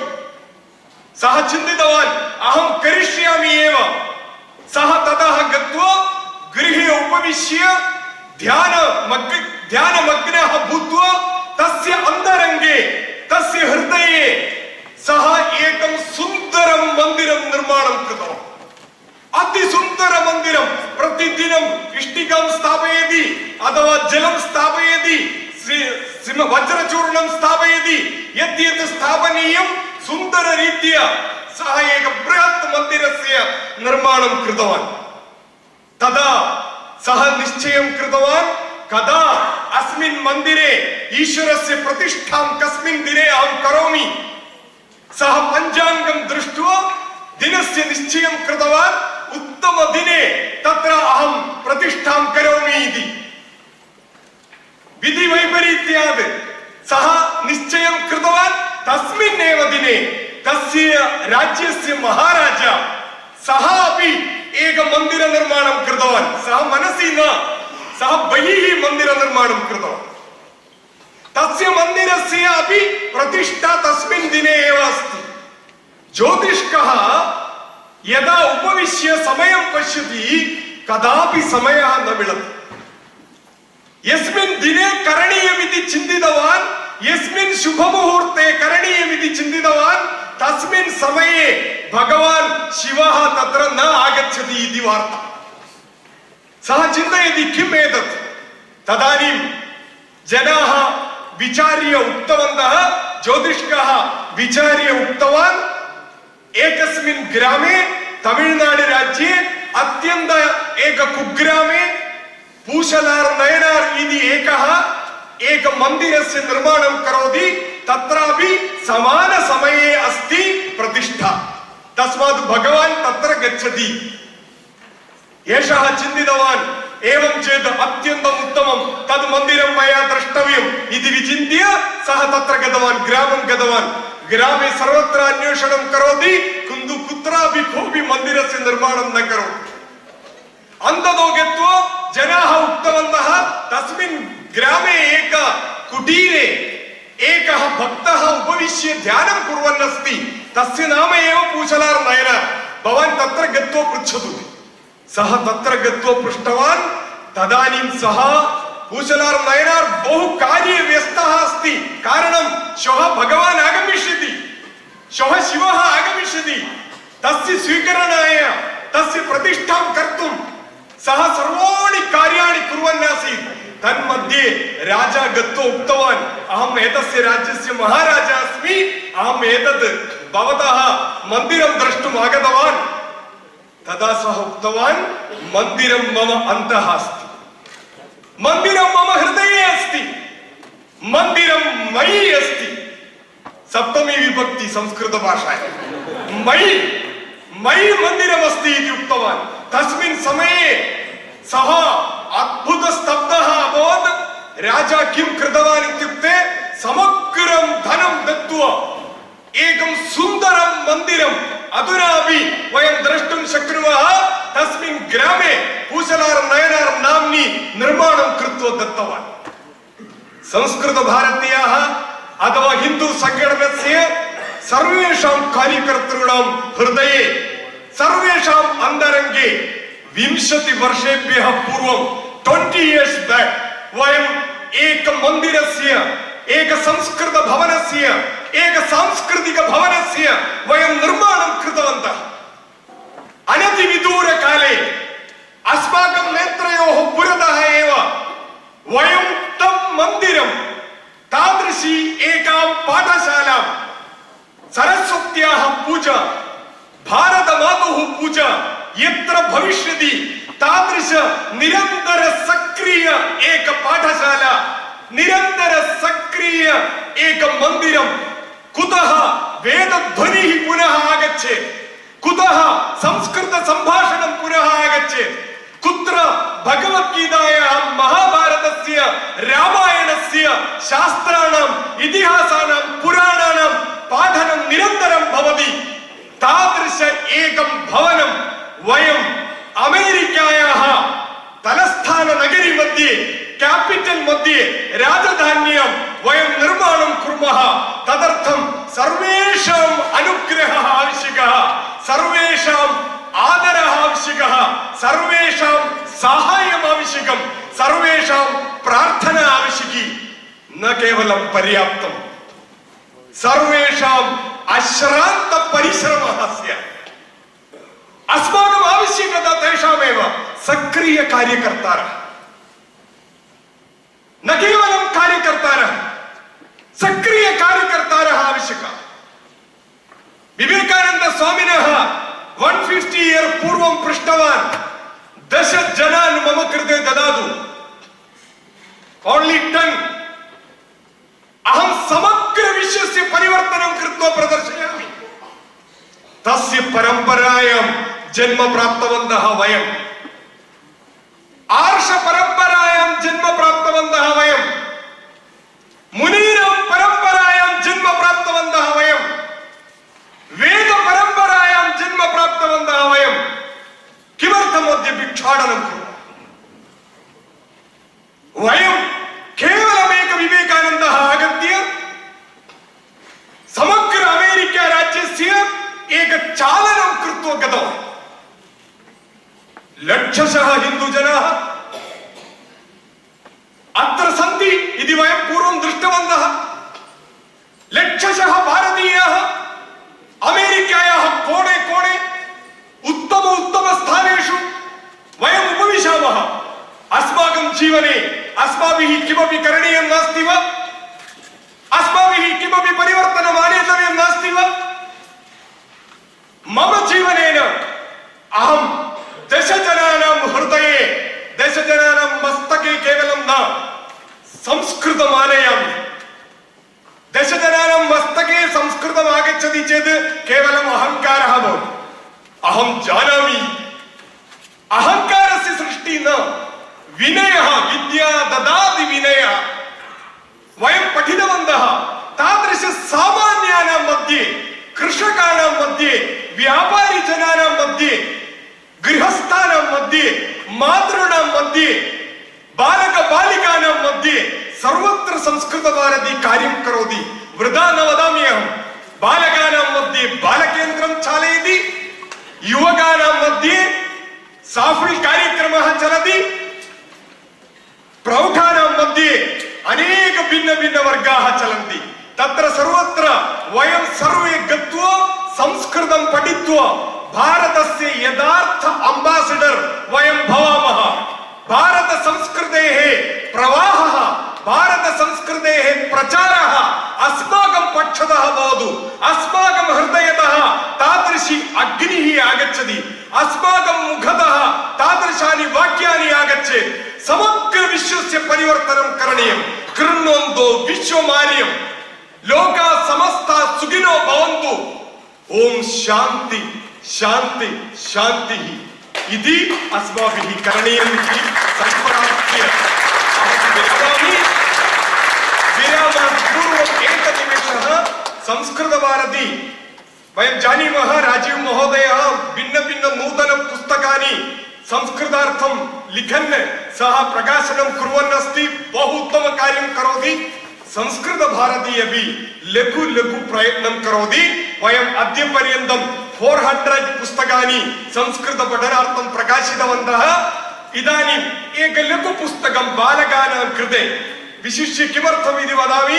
अहं क्लास् मध्ये उक्तवान्, यदा अस्माकं संस्कृत क्लास् आसीत्, अहम् उक्तवान् जनाः गणेशं दृष्ट्वा वदति एलिफेण्ट् गोड् इति, आञ्जनेयं दृष्ट्वा वदति मङ्गी गोड् इति। कुत्र संस्कार, कुत्र संस्कृति? अस्माकं हृदये बहु दुःखमस्ति। तस्मात् बालकानां बालिकानां पाठनाय एषः गणेशः, तादृशचित्राणि, तस्य विषये 6 कार्याणि, एवं 10 देवाः, 10 देवानां विषये 6 कार्याणि, एवं 6 हिन्दुधर्मस्य मूलकार्याणि योजयित्वा बालकबालिकानां कृते एक पुस्तकस्य प्रकाशनं वयं कर्तुम् इच्छामः। अहं सन्तोषेण तत् कार्यं कर्तुं सुब्रह्मण्य स्वामी महोदयं प्रार्थयामि। तस्य हस्ते पुस्तकं ददातु, सः तत् पुस्तकम् उद्घाटयेत्। तत् पुस्तकं राजीव महोदयाय दत्त्वा तत् कार्यक्रमं सफलं भवतु इति सम्प्रार्थ्य विरमामि।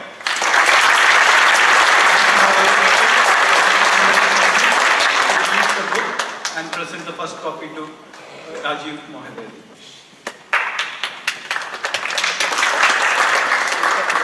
This is the book published in the US, so the first copy is now Subramanian Swamiji is going to Rajivati to release the book.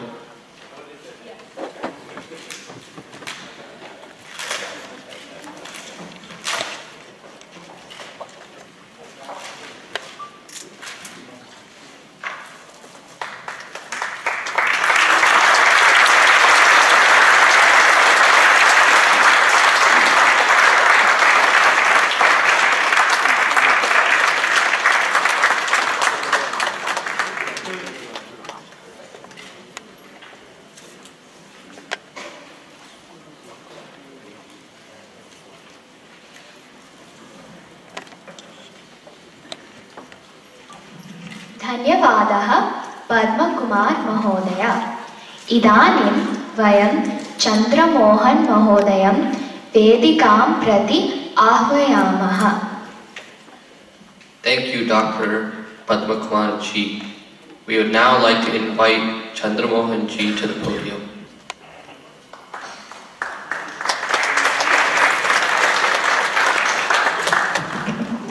धन्यवादः। सर्वेषां पुनः स्वागतम्. Welcome again, everyone. I just observed a happy coincidence on stage. Our tradition calls for 3 different paths for moksha: the bhakti, the jnana, and the karma. And I think you will all agree with me that on stage we have 3 individuals. Why these categories are not mutually exclusive, but we have each one of them personifying one of those 3 paths. It's a complete coincidence on stage.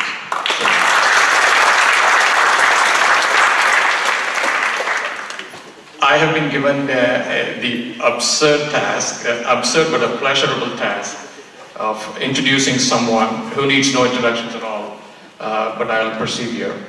I'm referring to the Karmayogi here, a man of action. He burst into our collective consciousness. Certainly for me as a young teenager in Delhi, he literally burst into our consciousness as I would say a comic book style action hero. So there is this circular building in Delhi, it's our parliament. And there was a time, the emergency days. Yeah. So it was heavily guarded, and there was police force everywhere looking for him. And to everyone's amazement, he pierced the chakra vyuha and emerged inside the parliament with no one able to touch him. And then he did one better than Abhimanyu. He actually came out successful as well. So, Abhimanyu.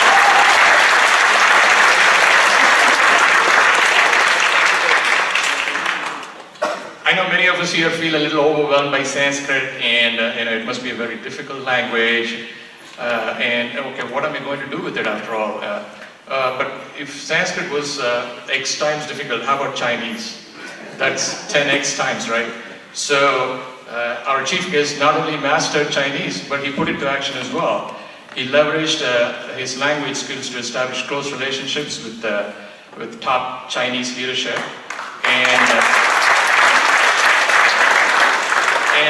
literally paved the way for all Hindus that aspire to visit the holiest of the Hindu sites, Mount Kailasa.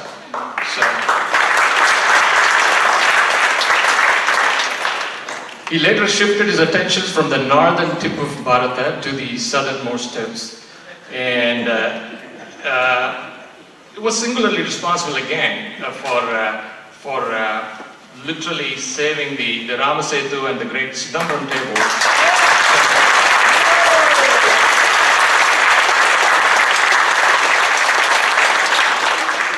Saving those two great heritage sites from the depredations of anti-Hindu forces. Just as he opened up the skies of Kailasa for the divine and the faithful, he also opened the cold chambers of Tihar and Parapanagraha for the less people.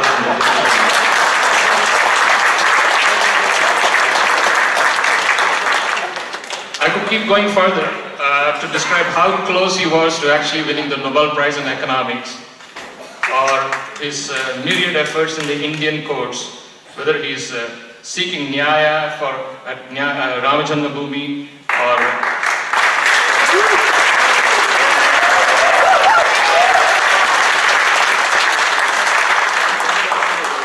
or seeking Anyaya at National Herald case. But I will stop here because I'm as eager as all of you to listen to him, his ideas and his next action plans. Kripya utsahena karatalam krutva tamahriyantu. Please put your hands together for the one and only Subramanian.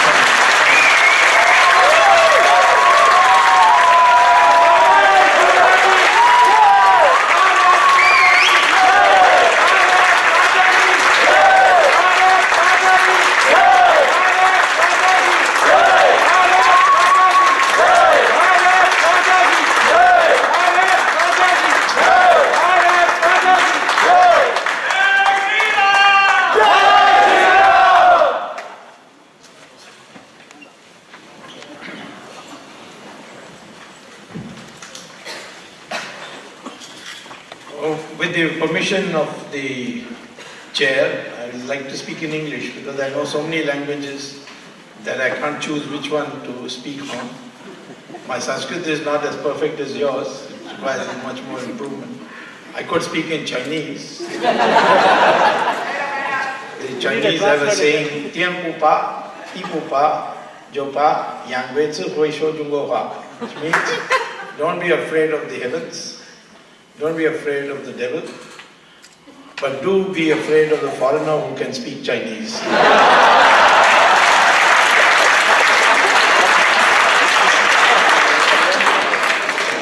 Because it's such a tough language that if any foreigner learns Chinese, there must be some ulterior motive. That has been the view. First of all, I'm very happy that volunteers of the VHS, Virat Hindustan Sangam, of which I am the president. We have now, in a short period of 3 years, emerged in many countries, in almost all the states of India. We are having the national convention in Rishikesh on November 18th and 19th. And it's a association of highly qualified people in other fields like science and arts and so on, but who are committed to the concept of Hindu unity. And none of our conferences is paid for by the organization. Each member, as a delegate fee, pays enough to cover the expenses. So everyone is on his own feet. And that's precisely what we want to do, and not have people dependent on organization, but the organization dependent on its members. I'm also would like to congratulate the Sanskrit Bharati because I have a witness to people who know nothing about Sanskrit suddenly assemble for a 10-day course of the Sanskrit Bharati and begin to speak the language within the 10 days. Reading and writing comes with a more extensive, intensive course. But I've seen vegetable vendors in Coimbatore speaking to me in Sanskrit.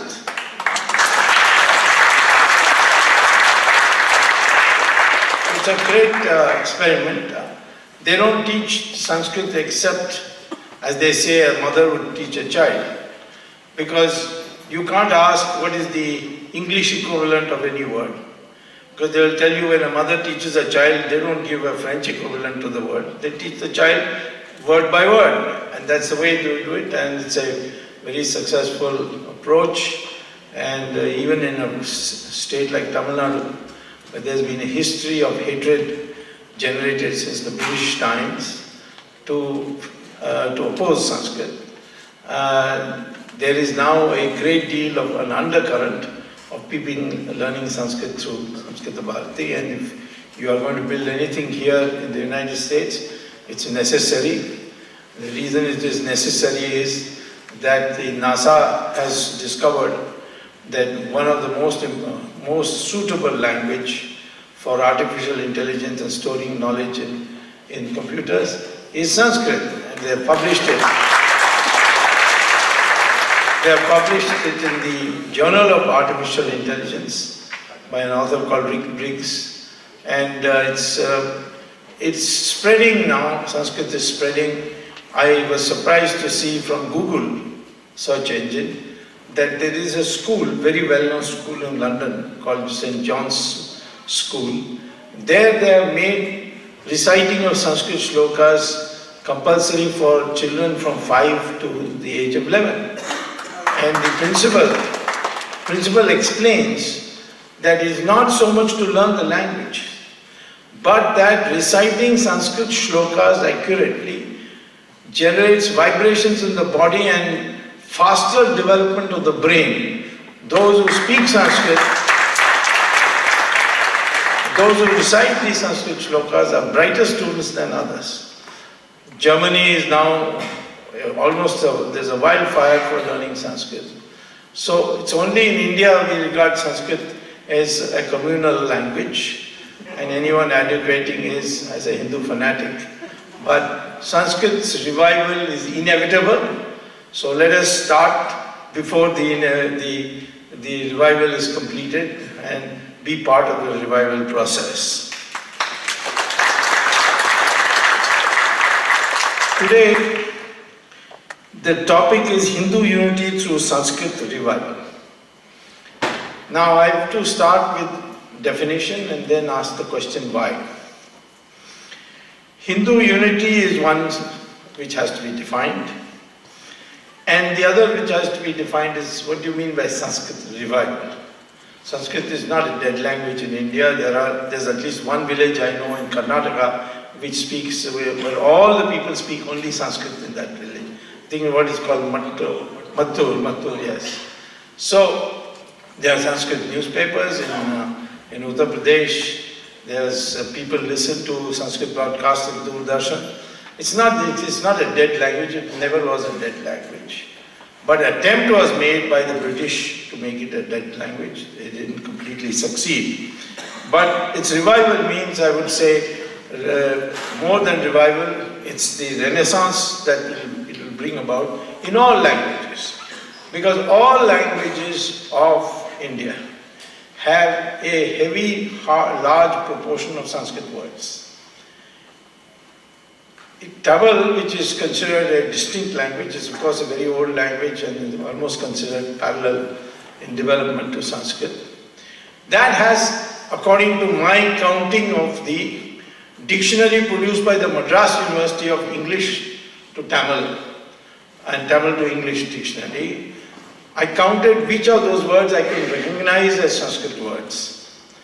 And after going through it, I found 42% of the words in the dictionary are which they claim to be Tamil is actually Sanskrit. And once I remember having a debate with a hot discussion with Mr. Karunanidhi, who said that Tamil has nothing to do with Sanskrit. Then I said, then why is your name Karunanidhi? It's a Sanskrit word. And the DMK calls its election symbol, the rising sun election symbol, as Udayan Suryan. Now, to my knowledge, that is also Sanskrit. And election symbol they call as Chinnam. And Chin is Sanskrit for symbol. So, therefore, this mythology that Sanskrit is a dead language, Sanskrit is a language which has no use now. It should not be, time should not be wasted. That all has been gradually disproved. And Sanskrit is a language which has capability of each word becoming into 20 words. So if you say Vidhi, you can create Vidhan, Vidhayak. You will not find many languages where you can create from one word all the other connected words that are necessary. It's a highly scientific language, and the script Devanagari, which is not Hindi. I mean, in South India they will say, if you write in Devanagari, the signboards, they'll say, oh, this is Hindi. It's not Hindi, it's Devanagari. Devanagari is used by Marathi, Devanagari is used by Nepali, Devanagari is used by Hindi, of course, and it's also used by Sanskrit. So originally, it's a development with Sanskrit, and it's part of the Brahmi evolution. And the principles are the same. You take a Tamil alphabet K, and you want to say Ki, you just put a matra on it. The same thing in the Devanagari script also. And let me tell you that the Constitution of India, which very often all the liberals and the secular people quote, Article 351 and Article 340. Article 340 says that Hindi as an official language shall be written in the script of Devanagari. And that's a constitutionally directed principle. Second, 351 says Hindi shall use primarily Sanskrit words and not Urdu words or any other word, nor certainly English as it is. So rather than say, because Jawaharlal Nehru in the Constituent Assembly opposed the bringing of Sanskrit as the official language, therefore they accommodated him by finding this indirect route that Hindi should be increasingly in words Sanskritized. And this Sanskritization process will continue, and ultimately Hindi itself will become Sanskrit. Pali became Sanskrit the same way. After the victory in debates of Shankaracharya, Adi Shankara, the Pali was retained, but the words began to be increasingly that used were Sanskrit, and slowly in 50 years Pali became Sanskrit. So we can also convert Hindi slowly over a period of time into Sanskrit. So Sanskrit evolution can be side by side teaching Sanskrit. And Sanskrit can easily be learned by the way, the methodology used by Sanskrit Bharati. So let me then say that we, for revival of Sanskrit, we should form groups which on Sunday or on one particular day at a lunch should speak only Sanskrit amongst themselves. This process I learned in the case of the Chinese, teaching of Chinese at Harvard University. We had our lunch table on one particular day of the week, and we talked nothing but Chinese, and slowly it became very fast. The same principle is adopted, that you learn Sanskrit from your teacher, but make it a point to have a one day reserved for a particular period of couple of hours to speak nothing but Sanskrit. Two is that you need Sanskrit for reciting shlokas. There is no other language, it is the language of the gods. And all our Vedas and Shruti and Smriti literature or our scriptures, they are all in Sanskrit. So Sanskrit, to connect you with our heritage, is required for that. And then the words which you, instead of English, if you want to use a word in your own language, Sanskrit practically has an equivalent for every word. And through the principle of Sandhi, many new words can also be created. So this is another great necessity for it. But most of all, I would say that since there was a determined plan of the imperialists, the British imperialists, to impose Sanskrit on India, to remove Sanskrit from India and replace it with English, and particularly with Macaulay's clearly stated objective in Parliament. Therefore, over a period of time, we have to deliberately decide and get it done, bring Sanskrit back as the language of communication between one state and another, between scholars in technical areas, in the judiciary, and over a period of time, this can be achieved, and this should be a determination. We intend to do that. It's going to, I think the trends are clear. They'll find hardly any resistance. And like most things which became popular after they became popular in the West, like yoga, it used to be sneered at in the 50s. People who thought it's just some contortion which is being passed off as science. But now, since Hollywood actresses are doing yoga, so in India also people think it's fashionable to do yoga. So, therefore, as Sanskrit is increasingly used in West, in artificial intelligence, in science, etc., Sanskrit words are borrowed, and then this gives you the access to scientific literature in Sanskrit. Now, there is recently discovered an ancient document called Vimana Shastra, and it is in very high-falutin Sanskrit, so I wasn't able to read, but I got someone to read it, and I only asked one question. Please tell me that if there was a Vimana in the ancient days, then what fuel did it use? How did it fly? On what fuel it flew? And I was surprised to see that the Vimana Shastra had identified mercury as the fuel. And I asked an aerospace engineer this question, can mercury ever be a fuel?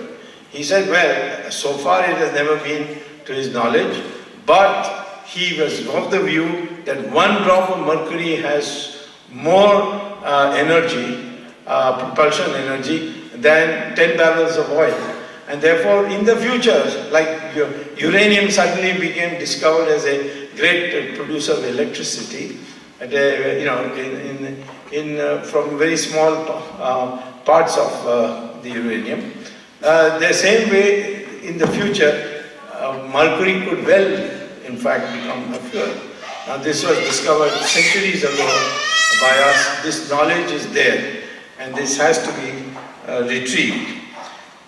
So, first of all, I would say definitionally that Sanskrit Revival means you do it by conversation.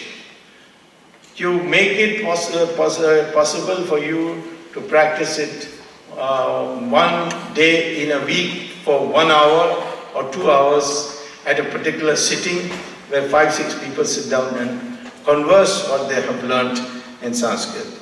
2, you start using Sanskrit words freely. Like today we use a lot of English words in Hindi. And if you look at, if you see Hollywood films, I don't know whether they're speaking Hindi or English, which is more, but English speaking, using English words has become fashionable. Why, for example, I'm not able to understand why our children are calling a father and mother as mummy and daddy.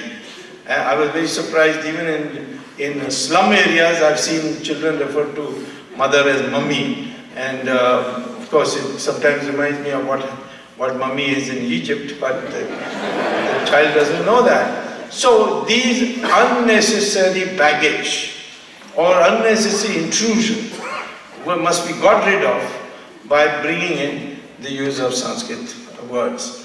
And third is that we must ensure that that gradually all of us use our increasing knowledge of Sanskrit into the learning of shlokas, reciting the Bhagavad Gita, etc. This is the practical way.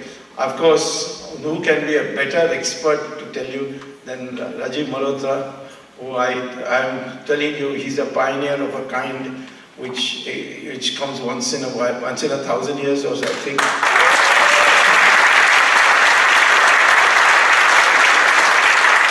What I most like about Rajiv Malhotra is he's able to speak in the same diction and language in English of all the haters of Hindus and defeats them in English itself. It's very easy to be dismissive of Indian scholars. Well, they're all half-baked. But Rajiv Malhotra footnotes it, he quotes sources, he takes their argument first and then shoots it down. And he's written a whole book on Sanskrit. And I'm sure that, whatever briefly I've said, he would give you much deeper sense of it. The second thing is Hindu unity. Why, first of all, what is Hindu unity? Just Hindus collecting together? Is Kumbh Mela Hindu unity? 1 crore Hindus collect there. Nobody invites them. Nobody gives airfare concessions to come to Kumbh Mela, like they give for Hajj, but they don't give it for Kumbh Mela.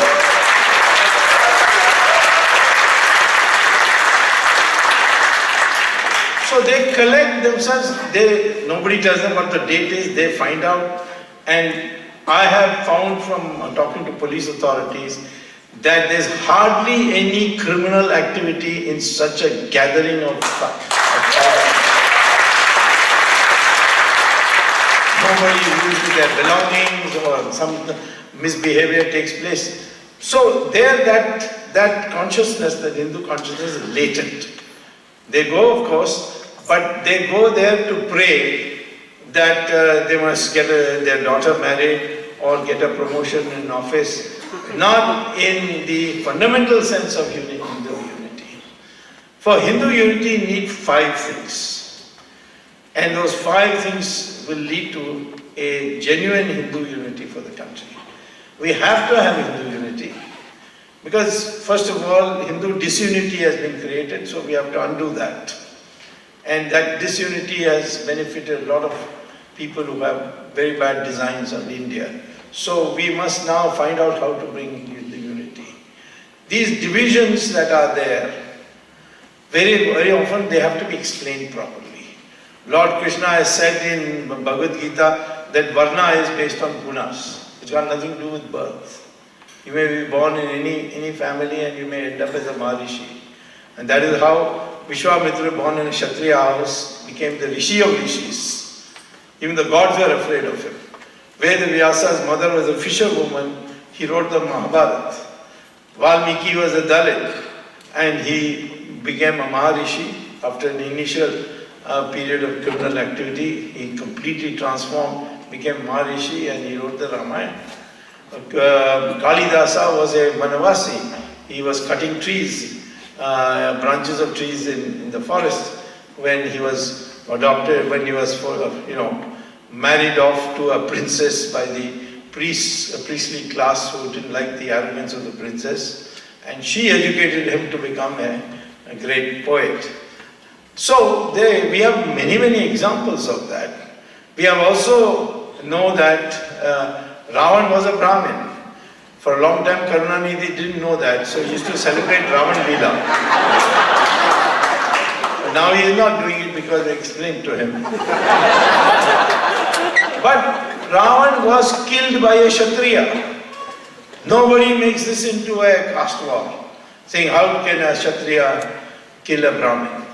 Of course, Rama respected the tradition that those who have attained the status of a Brahmin by their sheer knowledge, and Ravan was a very knowledgeable about Samaveda. So after killing him, Rama came to Rameshwaram and then did Prashchit Puja, you see, for this purpose, just to maintain the form that he is not against the institution. So I would say these are all divided India now on bogus basis, birth-based. This whole Varna system has become birth-based instead of a decentralization of power. You have to read the debate of Bhrigu and Bhardwaja to know that they were consciously decided that if you want a stable society, then there should be decentralization of power. And there were four different sources of power: learning or knowledge, weapons, wealth, and land. And that these should be distributed in such a way that nobody had more than one of this. That was the system on which the Varna system was based. But unfortunately, it became rigid and became birth-based. So now we have to consciously develop a attitude that this is no more relevant. I don't think that the present Varna system can be rescued because all these categories have lost their meaning. I have met Brahmins who are working as director in Bata Shoe Company. That's not the job of a Brahmin. So therefore, it's got nothing to do with the original concept. So this birth-based concept we should accept as all as ours, as one. We are all one. And that is what the recent DNA studies in the Journal of Genetics in variety of places, published in variety of places such as Cambridge University, Mysore University, Houston University, all show that the DNA of the Indian is the same from whichever part you are in India. So this distinction in your mind that somehow we are in the south, so we are Dravidians, and they are in the north, therefore they are Aryan. These are totally bogus theories which has been imposed on us. The theory was that the whole of India was once ruled by Dravidians. And then the Aryans came from Europe, came through Khyber Pass, beat the Dravidians black and blue and drove them to the south. And this concept is still holding the roost. We're finding it very difficult to change textbooks because of the enormous resistance that we are facing. But of course, we will do it. There's no question of that. It has to be done.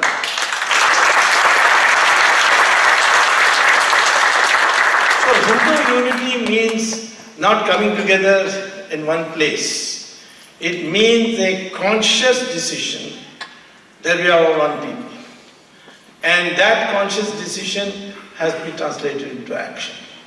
And there was an unfortunate period when we created a new class called the Scheduled Caste, which or the Untouchables earlier they were called. The Constitution has now outlawed it, as it declared it unconstitutional.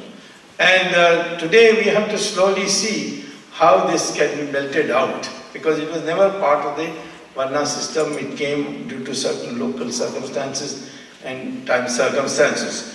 But the fact is that we have seen that there is nothing different in our cognitive abilities or any other types of intelligences in amongst ourselves. In the Scheduled Caste community, we produced an Ambedkar who went to Columbia and got a PhD in economics and wrote a very fine thesis when 1916. Then went to London and got a law degree. Came to India and became chairman of the drafting committee of the Constitution and produced the first-class Constitution, or piloted a first-class Constitution. And he was from the Scheduled Caste community. And we had somebody like Jawaharlal Nehru, who was a Brahmin, allegedly. And he went to Cambridge and failed. By the way, is not surprising because no member of the Nehru family has yet passed an exam.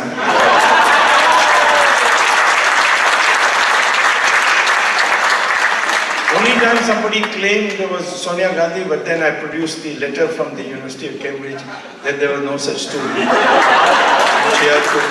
had to revise it and withdraw the statement from the Parliament's volume on who's who. So I would say that there is no distinction. It's a question of opportunity. So Hindu unity again should come in this view. Some people are very unhappy about the fact that we have reservations. Well, that was a cure that was thought of. So as scheduled caste is concerned, let me say, don't forget history. 1932, the British, after successfully dividing the Muslims by giving them separate electorates, announced that they're going to give electorates to the scheduled caste also. And Gandhi went on a fast unto death. And he had been there for 12, 14 days, I don't remember how many days he was on fast. And finally, Ambedkar, he announced that he has rejected this separate electorate system for the scheduled caste and informed the British of the same. And then Gandhi broke his fast. But after breaking the fast, Gandhi assured him that when we get independence, we will ensure that in Parliament and in other places, in government official posting and so on, we will reserve a portion of the for scheduled castes. It was supposed to be for a fixed period, but it has got extended. But the fact is that because of Dr. Ambedkar's sacrifice at that time, he could have easily accepted the separate electorate system of the British, but he rejected it. And had he accepted it, we would have been completely balkanized. We would never have been what we are today. So therefore, a certain moderation is required. Once it's been given, how to take it back. Obviously, the best way to defeat reservation is to create so many universities in the country that nobody is denied admission. So many jobs that nobody needs a reservation to get into a job. So these are alternative ways of doing it, and we should think on those lines. But the fact is that these things have a background, and we have to understand it's also part of building the Hindu unity, that we don't take it in such a way which is interpreted that is actually a secret way of resuming what they call, the enemies call, as the Brahmin domination of Hindu society.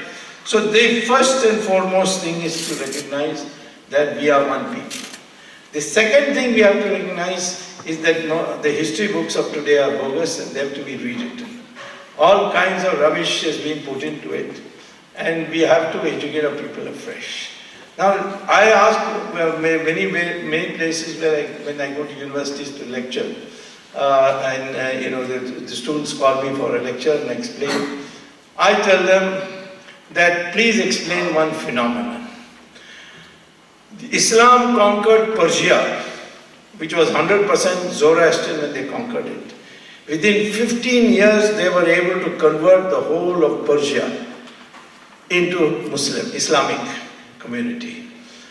And it was not an ordinary, Zoroastrians was an accomplished civilization. But they were able to do it.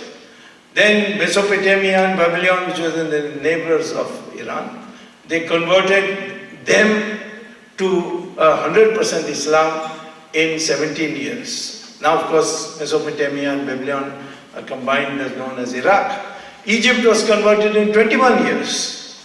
The Christians went to Europe and converted Europe into Christianity in 50 years. But in India, Islam ruled for 800 years and the Christians to the British ruled for 200 years, and still we are 800%, 80%.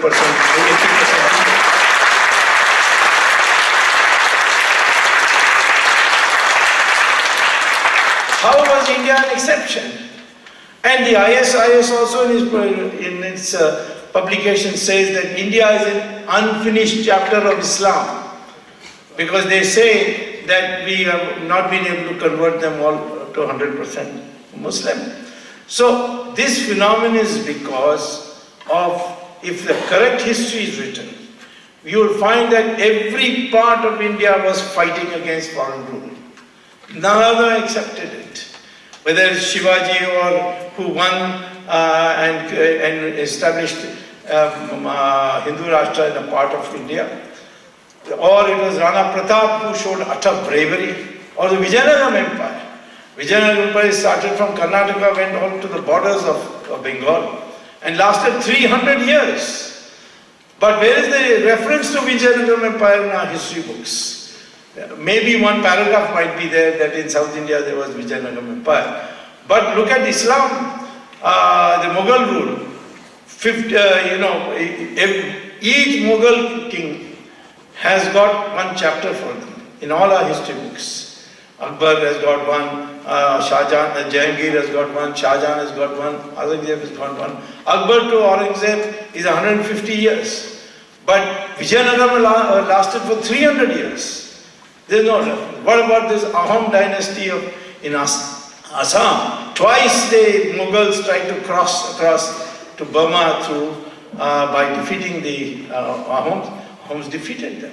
What about the great sacrifice of Guru Gobind Singh or Guru Tegh Bahadur and his son Guru Gobind Singh, who broke the back of the Islam of Mughal rule? There's very little reference to him.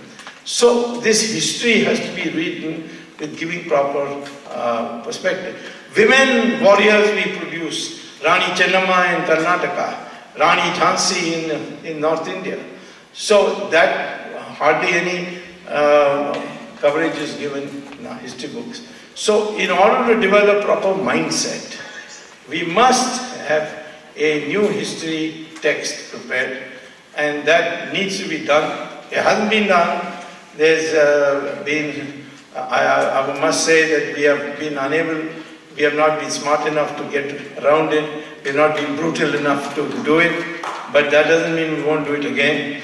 I'm sure that if there is sufficient Hindutva, to 2019 or elections also, we are going to win whether our economy is good or bad.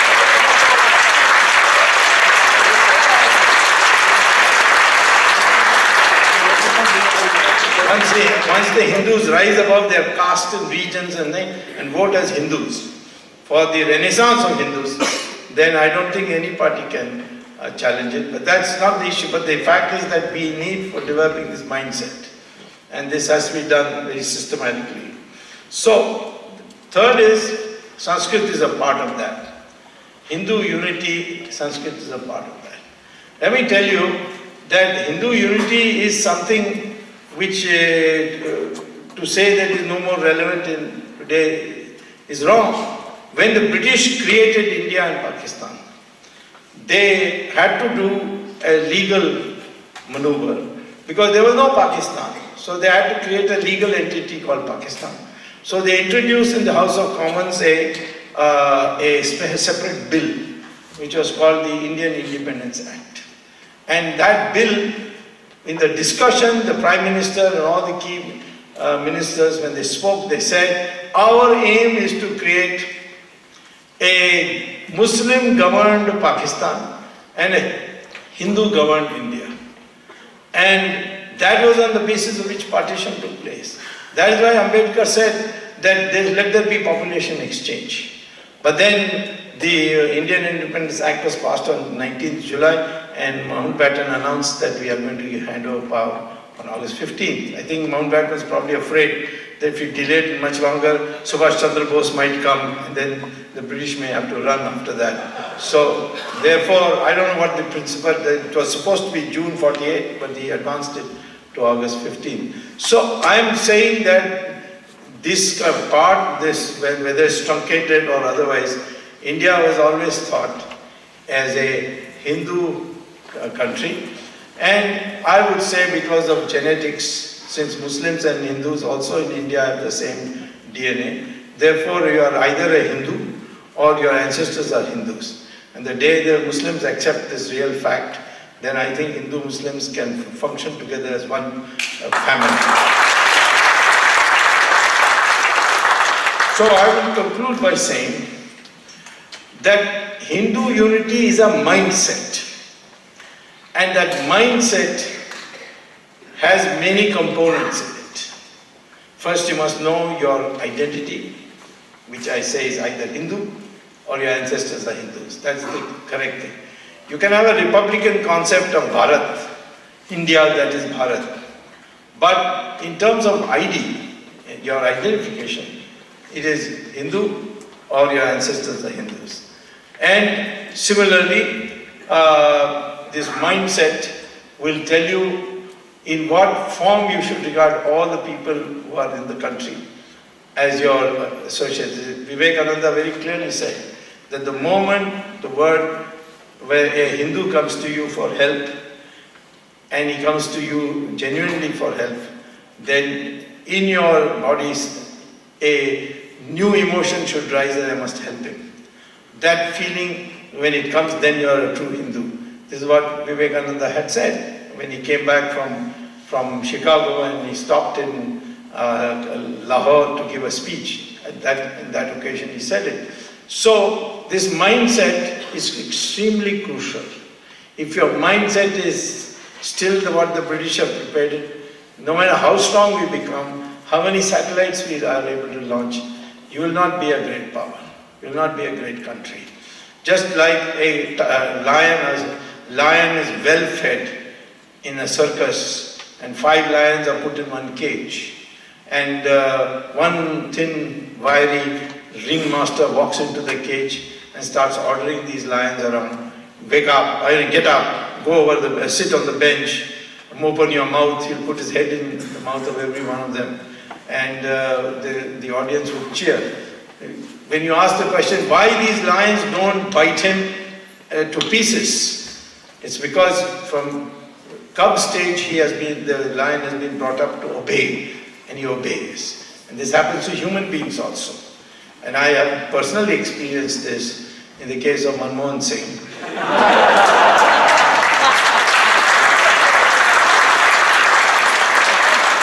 He's a good man. He's a good man. And since he's a good man, I've always respected him. I knew him personally for long years. But somehow, sitting in the most powerful chair of India, the Prime Minister's chair, he couldn't say no to Miss Sonia Gandhi. And that is because Singh is a lion, but then if he's a circus lion, then he will worship it. So I will conclude by saying that when you talk about Hindu unity, and for that Sanskrit is very important because all languages have Sanskrit words. Tamil 42%, Kannada 65%, Malayalam 80%, Bengali 85%. Hindi of course has now increasing numbers, it's reached 90%. So all our languages have Sanskrit words. And the more Sanskrit words come in, the easier it is for me to learn all the languages. And therefore, Sanskrit is also a part of it. Correct understanding of the history is a part of it. A certain Virat attitude, that is, you will defend the Hinduism. Hindus, when you will not sit aside and ask somebody else to do it, but you will unite and you will, this organic unity comes about the feeling that we are all one people. That is the way you can do, and for that Sanskrit is a foundation, because Sanskrit is able to convey meanings which other languages cannot convey for us, and consequently we have to base our Hindu unity amongst many things, the foundation of Sanskrit. Thank you very much.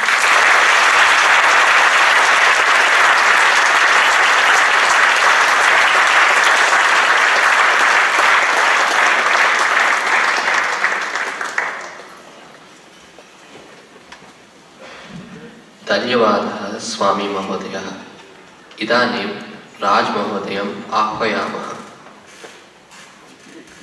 Thank you, Dr. Swamy Mahodaya. Now we would like to invite Raj Mahodaya to the stage.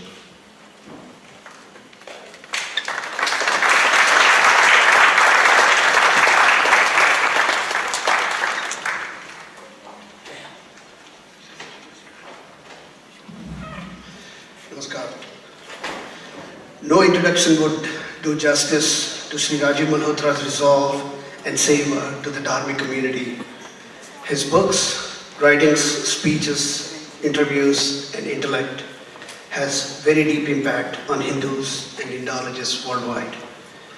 He has received the Ashirvad of intellectual giants of our time, including the Shankaracharyas of Sringeri, Puri, and Kanchipuram, Swami Chinmayananda Saraswati, Swami Dayananda Saraswati, the Dharma Acharya Sansad, Swami Ramdev, Sri Sri Ravi Shankar, and many more.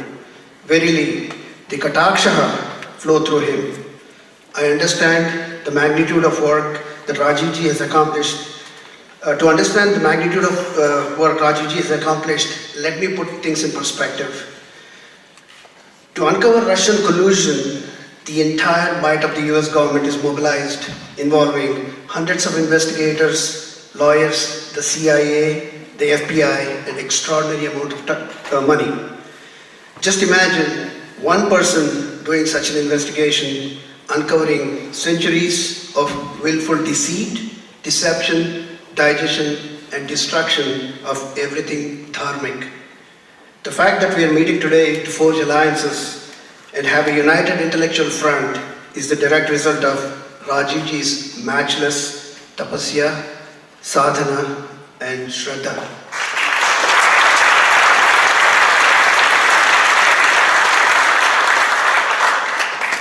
In my opinion, introducing Rajivji is like to introduce one's own parents, grandparents, Diksha Guru, Siksha Guru, a debate coach, all rolled into one.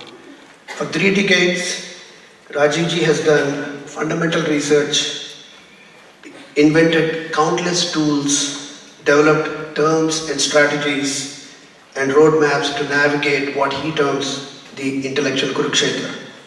For example, the terms he introduced have found their way into the lexicon as more and more Dharmic historians try to find their voice to protest cultural genocide. Terms such as digestion, U-turn theory, intellectual colonization, history centrism, poison pills, Hindu phobia, and intellectual kshatriyata. Everything that he has done is for the greater good of the worldwide Dharmic community. His message is simple: be bold and hold your own. Rajivji's books and writings are crisp and lucid.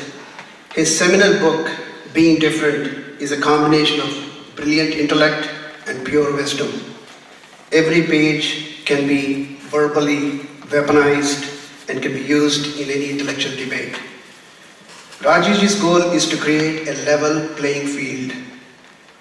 His book, Battle for Sanskrit, rattled the ivory towers of the Ivy Leagues of the world, exposing academic dishonesty, stunning duplicity.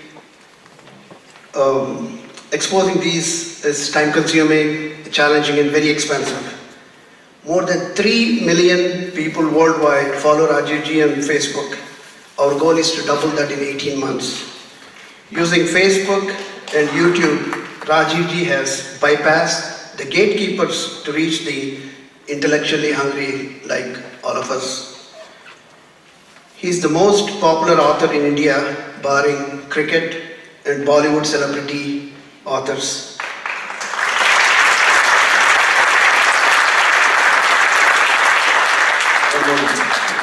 Rajivji's energy and motivation are beyond normal. After days of a grueling trip to India, he readily agreed for a cross-country trip for a 30-minute meeting. He is the first to help us to understand the importance of civilizational studies and the importance of grand narrative. His interviews and writings show the impact of civilizational studies on foreign policy, domestic policy, economics, soft power, education, and military strategy. His book, Breaking India, is 1,000 times more complex than any collusion and political conspiracy you can think of. He exposed the intricate web of intellectually treasonous linkages. In this book, he went toe-to-toe with the multi-billion-dollar church-financed conversion cancer and the left-wing's Hindu phobia camouflage as academic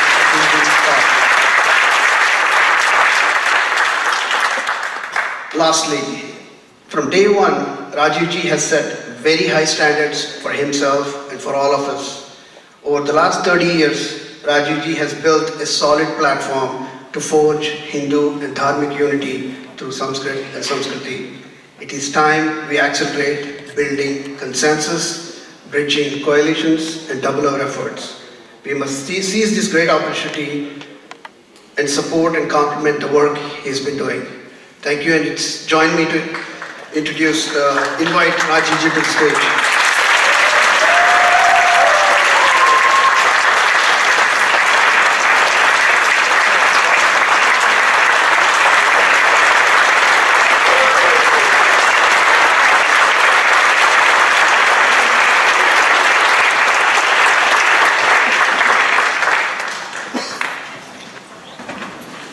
Namaste.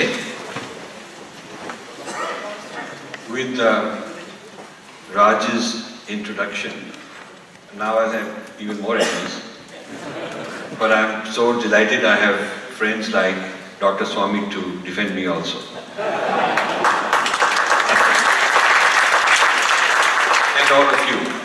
And all of you.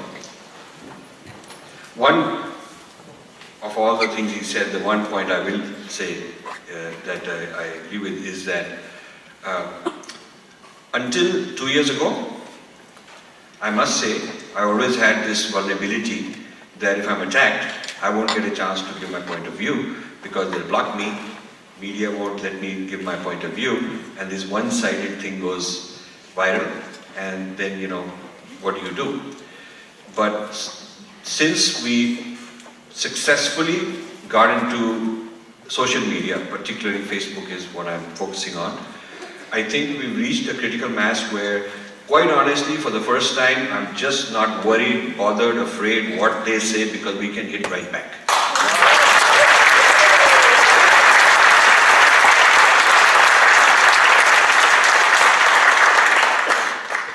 And for that I thank all of you because so many of you have supported us.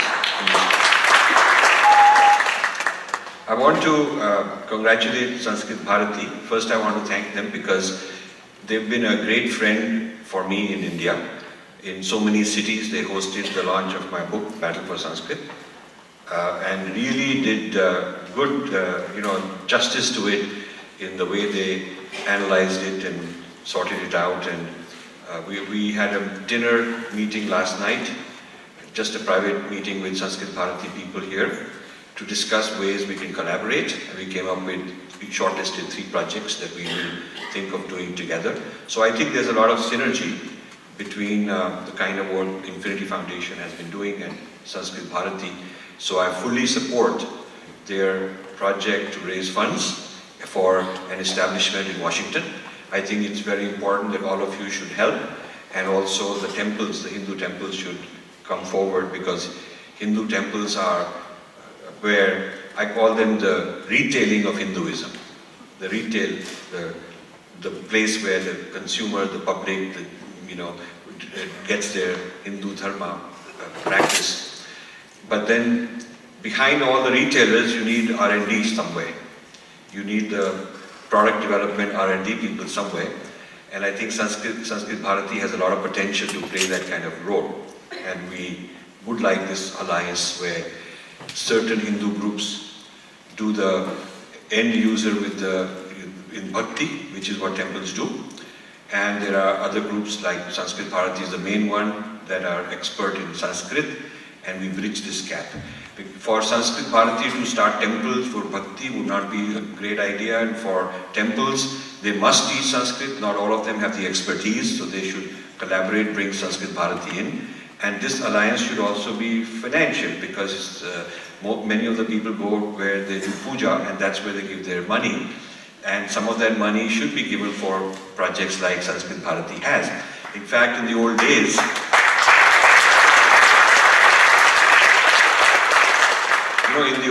the temple was more than just a place for bhakti.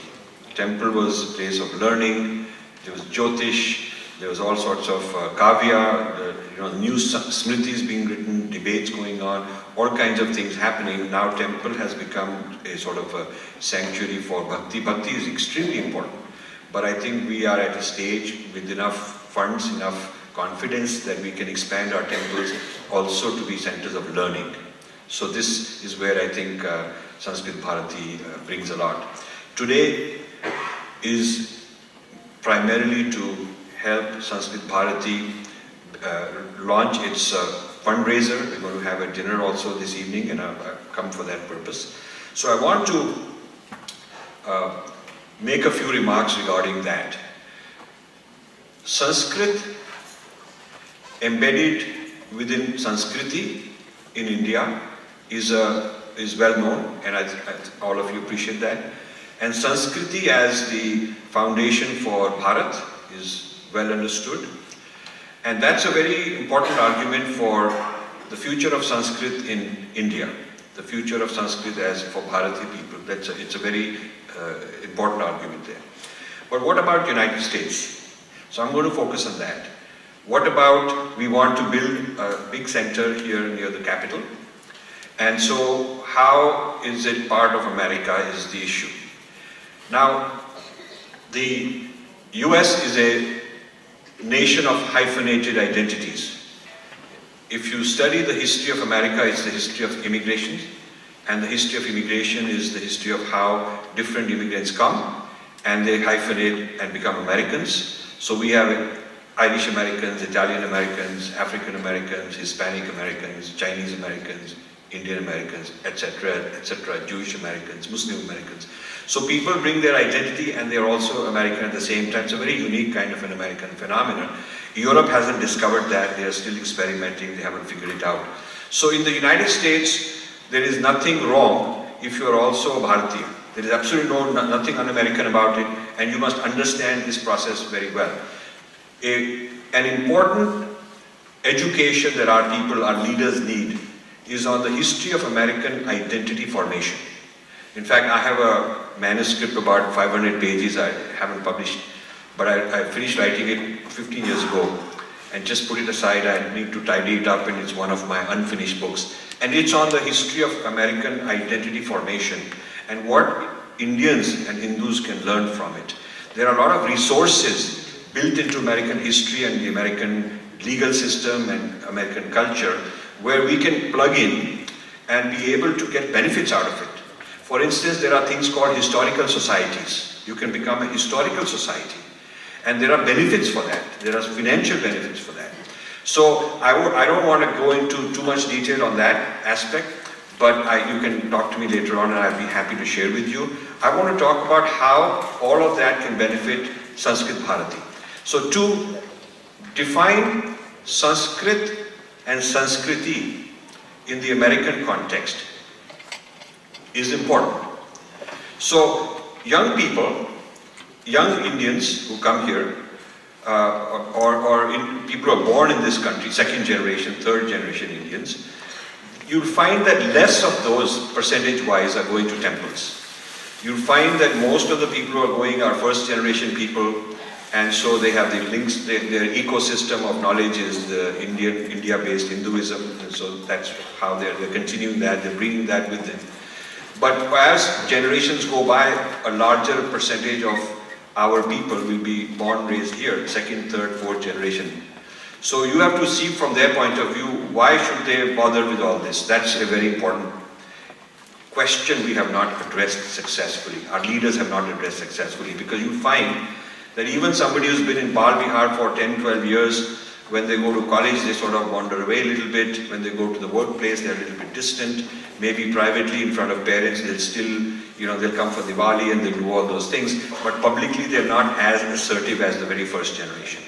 Now, this is something that in the history of American identity formation, you will find that many communities face this. Jews also face this, so many people.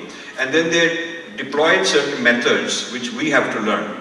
They deployed certain methods to preserve that identity while becoming fully American also, that hyphenated identity.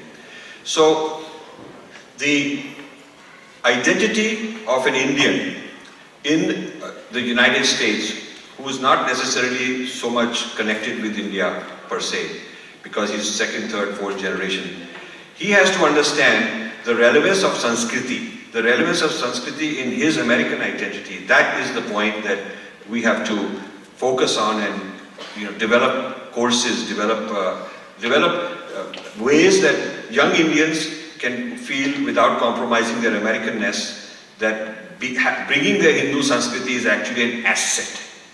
Now this is where the problem is, that the definition of this identity has been given by our opponents. Our opponents have come up with such a lot of caste and oppression of women and human rights problems. They've come up with such a heavy dose of that as part of what it means to be a Hindu in America, that it's very embarrassing for a lot of our young people to face it and to accept it, and they sort of distance themselves from this. First they deny publicly, then it becomes part of their own thinking also. So as time goes by, we're losing our own people.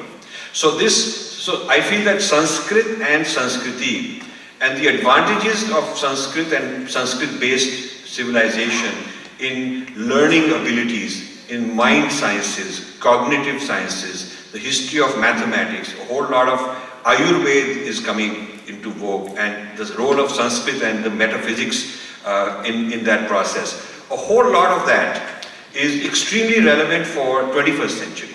So it is not only for the past, it is also for the future. The Sanskriti, our Sanskriti offers things for geriatric care. You look at some of the lifespan is expanding physically, but many of the people in their senior years are senile, they don't have mental health, their cognitive skills aren't there. So when you look at what all therapies are coming, it's things like mindfulness meditation and yoga and living in communities and multi-generational families, wanting to bring them together. A lot of Indian Hindu ways are coming back, coming into the American system, but they are not coming as Hindu. They are being sort of digested, reformulated, and some professor here or some medical place there come up with their own different formulation and introduce it as something original. So we have two problems. Many good things are being taken out of our heritage, digested into the American non-Indian framework, either Judeo-Christian or science or something like that, and hence we are losing the nutrients, the positive qualities of our civilization for identity purposes. And many negative things are being injected, that you guys are caste oriented and you don't have this or that going on, you're not progressive, you're backward, so forth. So this combined effect of depleting the positives and overburdening with the negatives has a downgrading of identity. This is a very important problem that we have to deal with. Because if we don't deal with the problem of public identity with pride of our young people, you can build all the bhavans, you can do all of that, you will get some people speaking privately, but almost afraid to talk about it publicly. What you really need are Sanskrit speaking Kshatriyata. You need Kshatriyata also. Sanskrit not only for the so-called old, the traditional idea of a Brahmin job description where you use it for pujas and you use it for mantra and so on, that is very, very important. But also Sanskrit in terms of your logic to debate, to argue, your cognitive skill, your intellectual skill, that kind of a Sanskrit excellence, the excellence that Sanskrit brings is also very important for us to promote. And I'm hoping that Sanskrit Bharati will, beyond just teaching spoken Sanskrit and getting into the study of Shastras, also lead the way at some point when it has the resources, lead the way in developing new smritis for this time and place. We need new smritis, and Manu himself says that you've got to write new smritis for every time and context and place. So we need American smritis. We need to Sanskritize the United States, in a sense, is what I'm saying.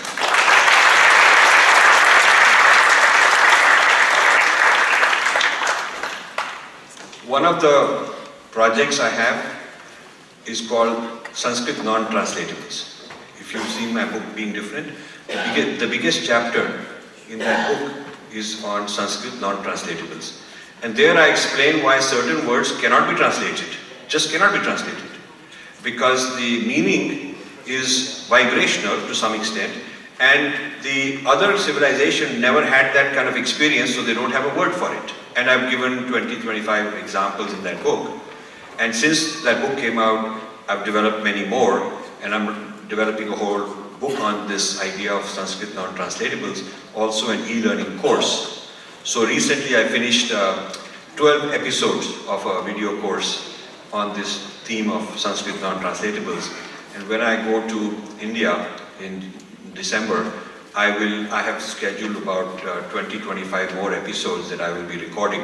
So starting in January, on my Facebook channel, one day a week, we will teach you a new Sanskrit non-translatable word for the whole year. So we'll have 52.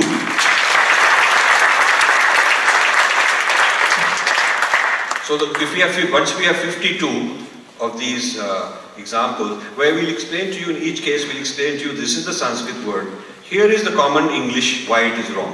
What is misleading about it? So for instance, Atman as soul, we'll tell you what is wrong about it. You know, soul, there is no reincarnation, for instance. Animals don't have soul, but for us even plants and bacteria have soul, every being has soul. So you cannot really translate. It changes the meaning, it distorts, it's a very sort of misleading thing. The first example that I have in my series, this Sanskrit non-translatable, is a famous Indian guru. I have an 8-minute video of his, and he's very, very proudly saying, there is nothing Indian, Vedic or Hindu about Om, nothing special.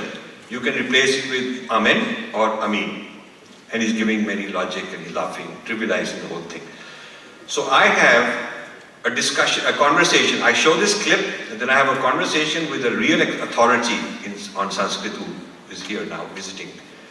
And we have a detailed discussion on why that is wrong. What is wrong in what this guy is saying. And that's how we're going to explain every single word. We'll give you what the wrong translations are, why they are harmful, why they are dangerous, why they are just not correct, how to argue back, how to defend your position. So every week you'll be learning one new Sanskrit word which is not translatable, which is popularly translated but incorrectly, teach you how to use it correctly. Now the idea is, Sanskrit Bharati is teaching you to learn to speak in Sanskrit. We are not doing that. We're complementing that with something else. We're saying those who speak in English, but introduce these Sanskrit words in your vocabulary.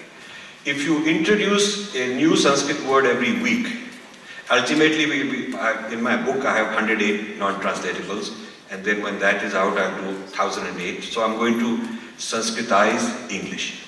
That is it.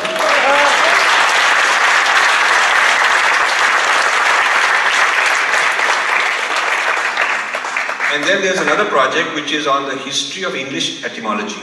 A large % of English words are originally from Sanskrit anyway. This is also an interesting fact. Dr. Swamy mentioned statistics for Indian languages, but through Latin, a large amount of vocabulary from Sanskrit entered the English language. Some important words also. So we need to go back and see that Sanskrit has been digested into Latin and through that into the European languages long time back, and we want to identify that. We want to identify those, and we want to then reclaim the Sanskrit words, the Sanskrit roots, with proper meaning and proper context, and in doing so, we're Sanskritizing the English language.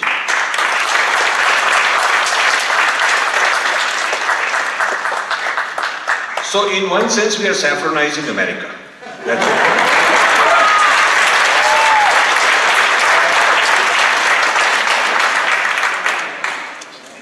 So you see,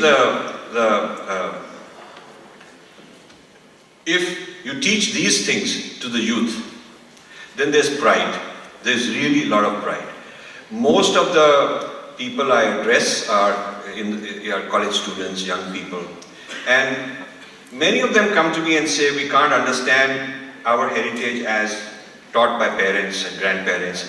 I think we, the grown-ups, have to take this responsibility that we have to explain in a way that is friendly for the next generation who want to see relevance, they want to see why it matters, why should I bother, I'm not going back to India, what happens there, why should it even affect me, I'm going to live here all my life. And so we have to come up with very intelligent answers why for them it makes sense. And obviously there is such strong arguments in our favor, we need to package it better. So Sanskrit-based metaphysics, yoga, cognitive science, mind science, meditation, and so on are so relevant for 21st century America. We have to claim these as our heritage and bring them back from the mistranslations. Because when you say mindfulness meditation, that is Vipassana.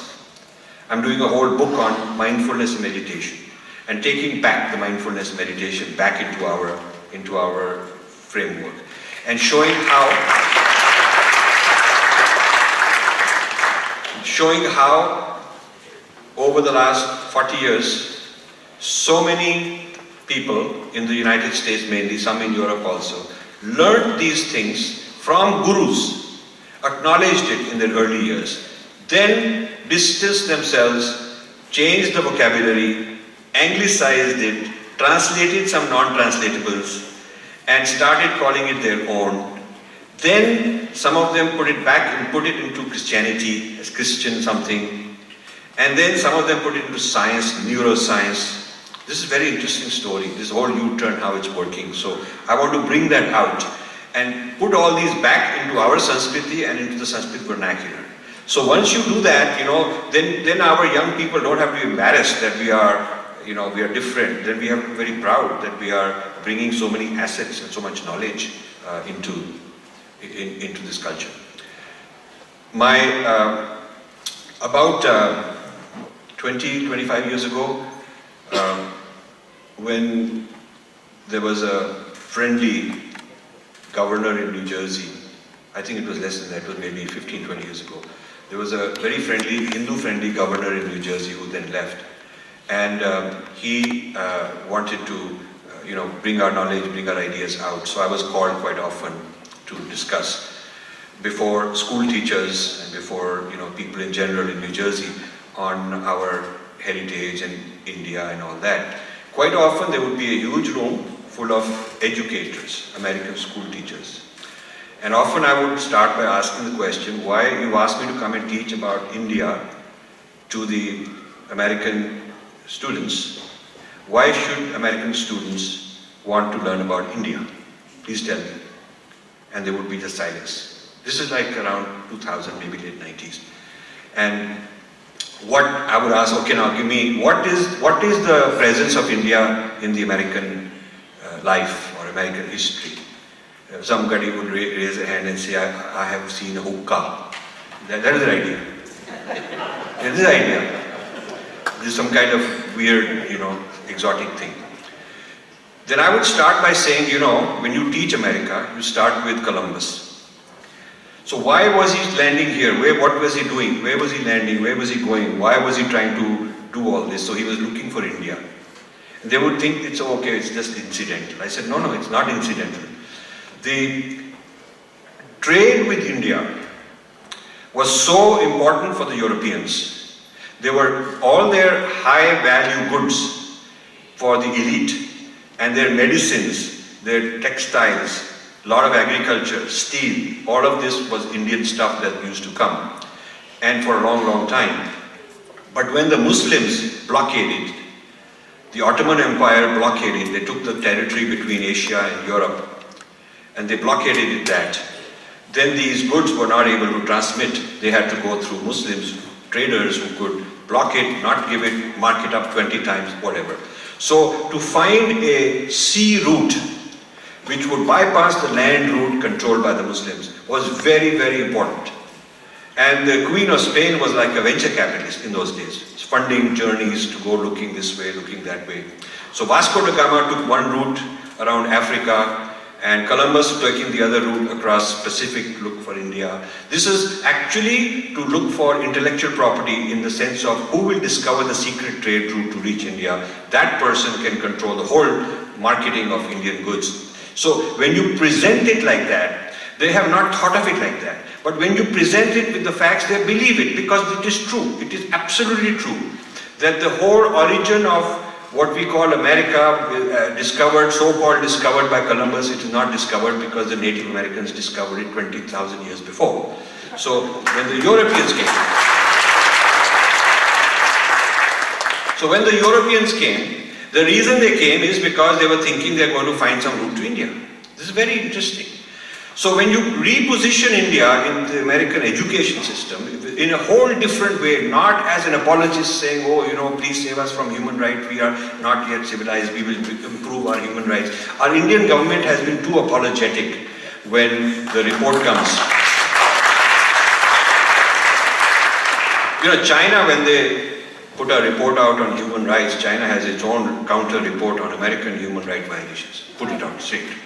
India, we don't have that kind of think tank doing Purva Paksha, reversing the case, investigating other people. But we need to.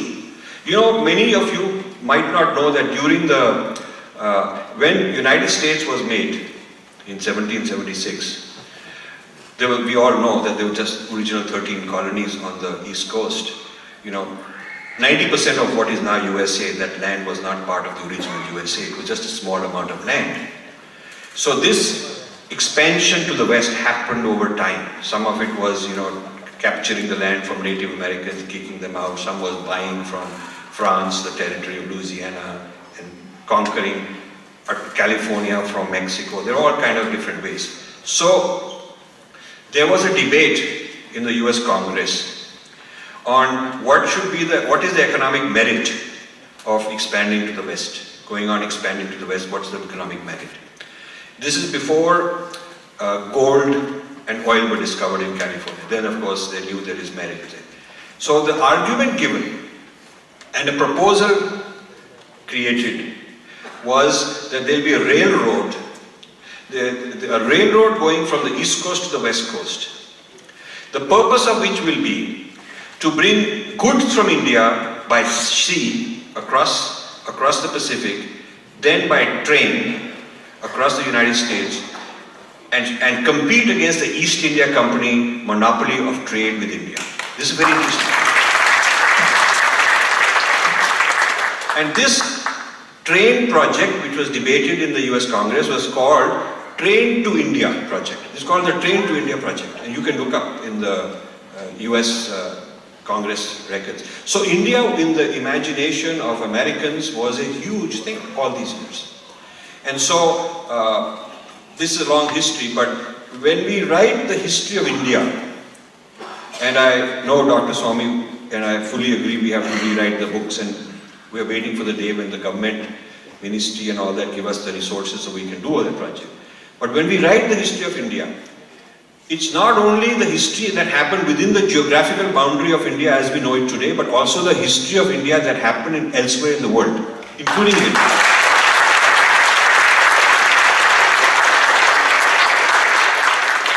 You know, in England, when they teach you the history of England, they teach the history of the British Empire, what the British were doing elsewhere. That's part of British history. They're so proud of it. What they were doing in South Africa, in India, in Nigeria, and all these kind of places, in Australia. Wherever they went, whatever was going on is projected as we bringing our knowledge, our ideas, our language, civilization to all these places. That's part of their history, their sense of who they are. That's why the British are so proud, because they see that. The history of India that took place outside the political boundary of India is far more spectacular than the history of the British Empire. That is true. You will find that in the Southeast Asian countries, Japan, China, Mongolia, Middle East countries, the whole transmission of so much knowledge through the Arabs, Europe, and so forth. This is a huge history of India. So India is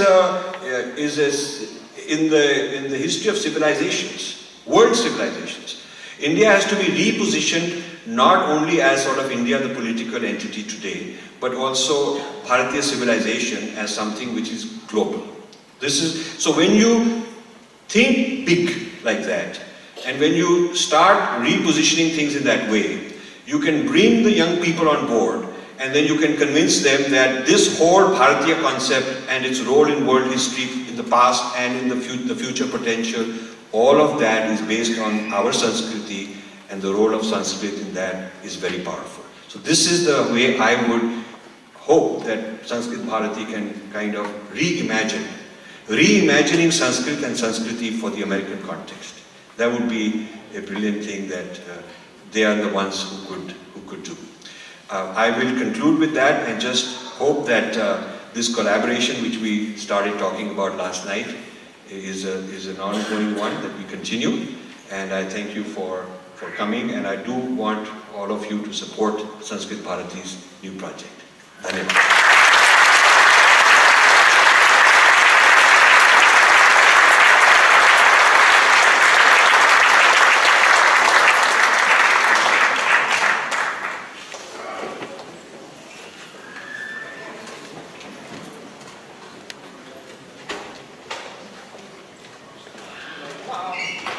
That was a stimulating hour. Thank you very much, Rajiv ji, Swamy ji, and Padma Kumar ji for this stimulating speech.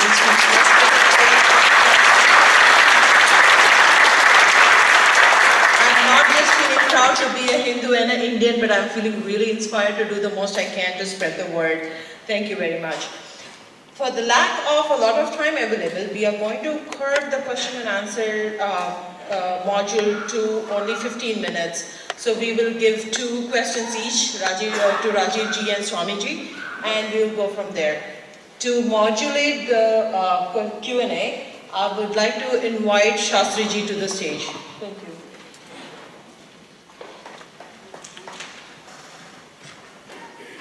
Thank you. It's an honor and a privilege to share the stage with 3 institutions. We have collected a number of questions. There were duplicates. There were some questions that were very close, so we curated them, combined them, and I think we've had to prioritize since we're short on time. The first question is to Dr. Padma Kumar ji, and this question is, Sanskrit is considered an upper caste language, especially in Tamil Nadu. How can this myth be broken, and Sanskrit Bharati's role in doing so? Aham Samskritaneva vadami. Sanskritam भवतु। इदानीं पश्यतु, तमिळ्नाडु विषये विशिष्य प्रश्नः अस्ति। तमिळ्नाडु मध्ये Samskrita Bharati work, Samskrita Bharati कार्यं तमिळ्नाडु राज्ये एव, मद्रास् नगरे, चेन्नै नगरे एव अत्युत्तमं चलति भारते। एतत् सम्पूर्णस्य विषयः नास्ति। कास्ट् प्राब्लम् इति वदति, तत् सर्वं वृथा पोलिटिक्स् अस्ति। पोलिटिक्स् मध्ये, राजनीति मध्ये चर्चां कुर्वन्ति तस्मिन् विषये। फार् एक्साम्पल्, यस्मिन् दिने संस्कृत दिनम् आसीत्, संस्कृत दिने करुणानिधि अनन्तरं स्टालिन् ते सर्वे मिलित्वा एक प्रोग्राम कृतवन्तः, संस्कृत विरुद्ध प्रोग्राम। तत्र किमासीत्, संस्कृत कॉलेज पुरतः वेदस्य दहनं करोति। वेदग्रन्थाः सन्ति, वेदग्रन्थान् अग्निमध्ये स्थापयन्ति। बट् अवर् हिन्दू कम्युनिटी जनाः ते प्रोटेस्ट् कृतवन्तः।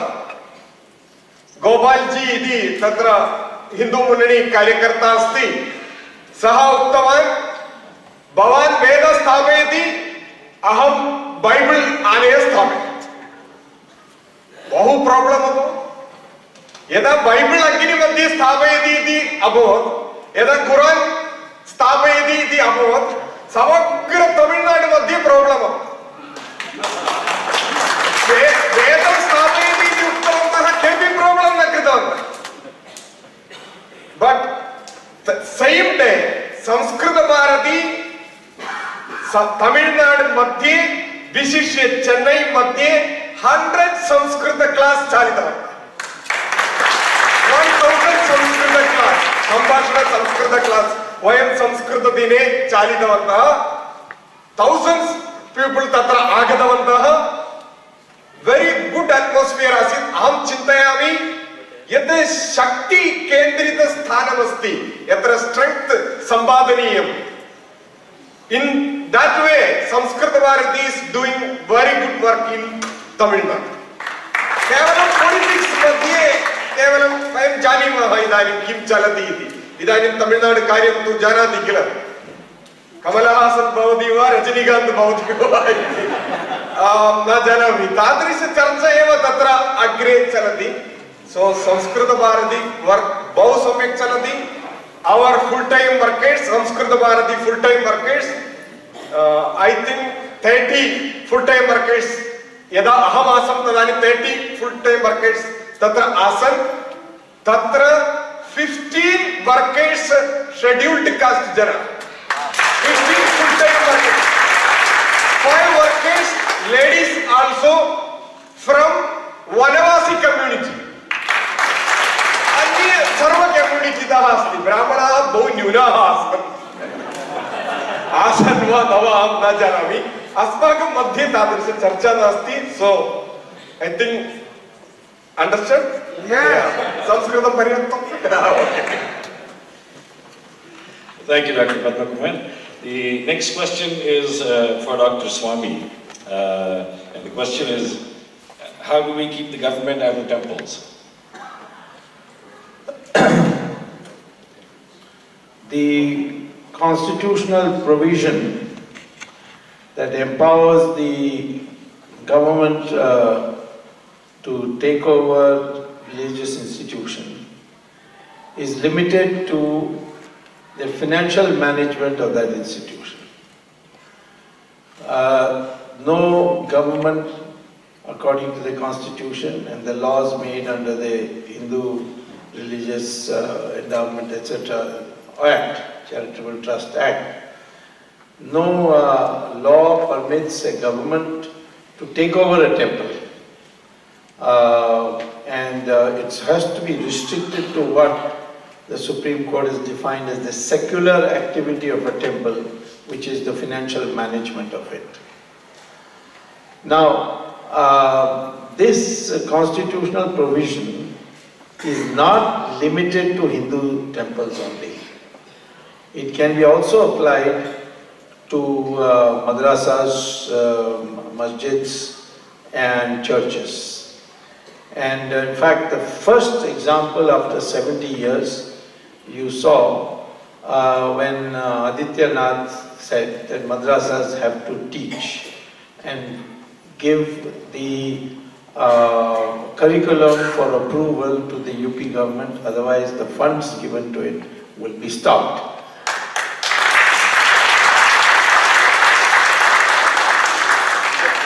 Now, I had a test case of government takeover of a temple. And that was the Savanayaka temple, which is popularly called as the Nataraja temple of Chidambaram. Now, this is one of the most ancient Shiva temples. And it's run by a family clan called the Dikshitas, who I believe came originally from UP. They were known as Dikshits in UP, and then they came and became Dikshitas. Karunanidhi, during the time when they were not in power, that is 40s and 50s and 60s, they had said that the Dravidian movement will not be completely successful till this particular temple is blown up by a cannon shot. So the Dravidian movement had focused on this temple. I do not know why. Probably they wanted to take the jewels which are plenty in that temple. So he tried very often. And finally, in 2007 or so, he took over the temple by a government order. And I challenged it in the Supreme Court in that order. And the court heard this whole matter for 1 full year. And they set aside that government order, said it's illegal, and handed back the temple to the Dikshitas. And now it is run by the Dikshitas again. But in the course of the arguments, I said, if the government is going to take over a temple because of financial mismanagement, then in a secular society, we should restrict the government to cleaning up or restoring the financial integrity of the temple, and then return it back to the temple, whoever is the temple trustee. So therefore you must put a time limit. When an order of takeover is issued by the government, it should contain the period for which it will be taken, and I suggest a maximum of 3 years. And the Supreme Court agreed with that, except they said maybe not 3 years but 5 years.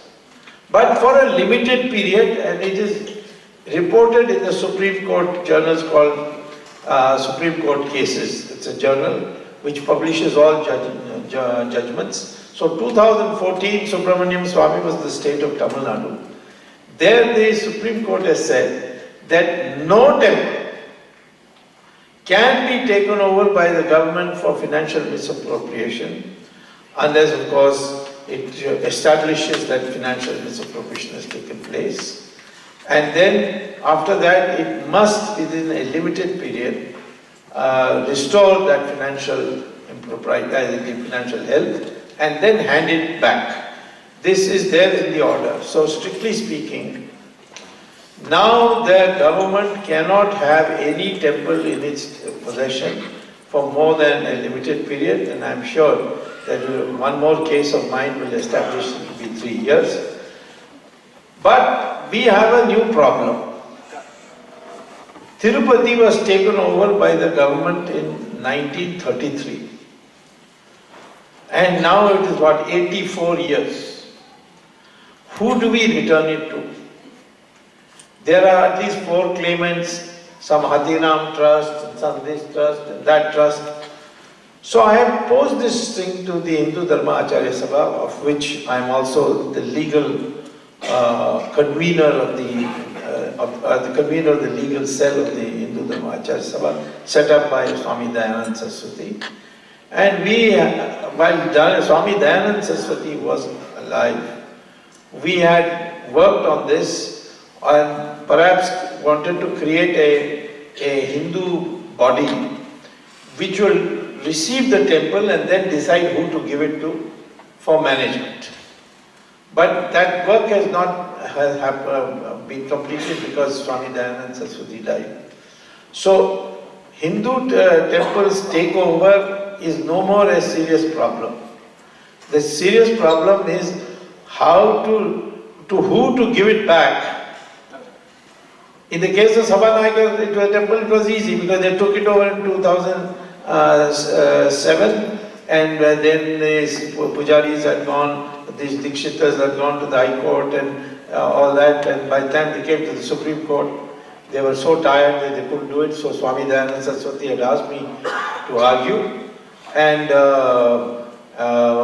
therefore I appeared before the Supreme Court and showed them my credentials on this matter, and the fact that I was a convener of the legal cell of the Hindu Dharma Sabha, so the court accepted me as a party, and in fact the main party, and I got it done. But I have not been able to solve this second problem. There is no more a fear that a government can take over a temple at will. It has to defend that there has been genuine financial misappropriation, and then it cannot take more than what I think would be established very soon by another case of 3 years. And so I don't think that it will be possible for me to persuade the Supreme Court that don't have any law at all for government taking over any temple. Because there are temples where this financial misappropriation is taking place. But the misappropriation is much greater after the government takes over. For instance, in Tirupati, they were giving money for Hajj and in Karnataka, it was scandalous. In fact, the temples got none of the money, but all this Muslim Education Society, all this secularism of last 70 years has costed. Yes, Kerala, all these places, because the kind of climate there was, they were known to do it. I had asked the pujaris, that is the Dikshitas of Savanagar temple, that why did you allow them to interfere in your religious activities? Whether you can, because there is one famous part of the temple which is called Chidambaram Rahasya. Now there are two kinds of Chidambaram Rahasya.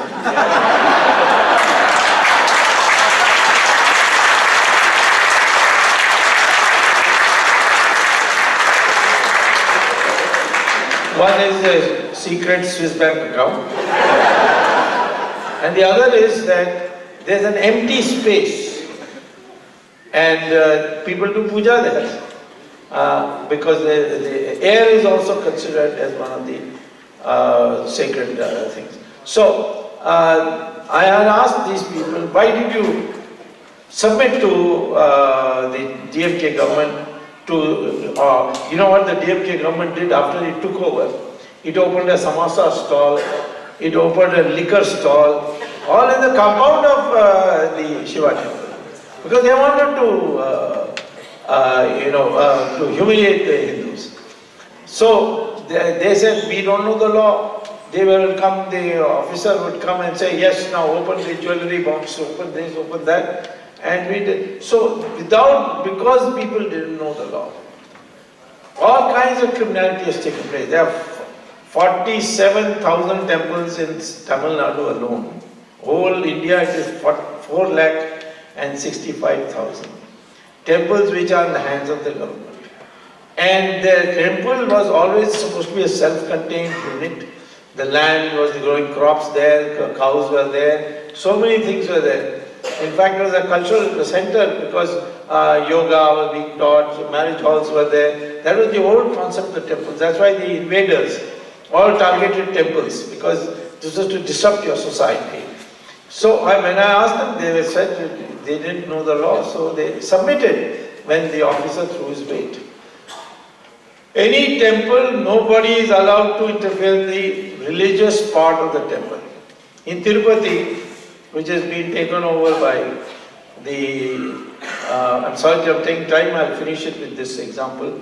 In Tirupati, when the government appointed board of trustees decided that they will convert Tirupati into a golden temple. All the walls of Tirupati will be covered by gold. Now, I met the chairman, he was known to me, Adi Kesavalu. He was very famous for selling liquor on the sly.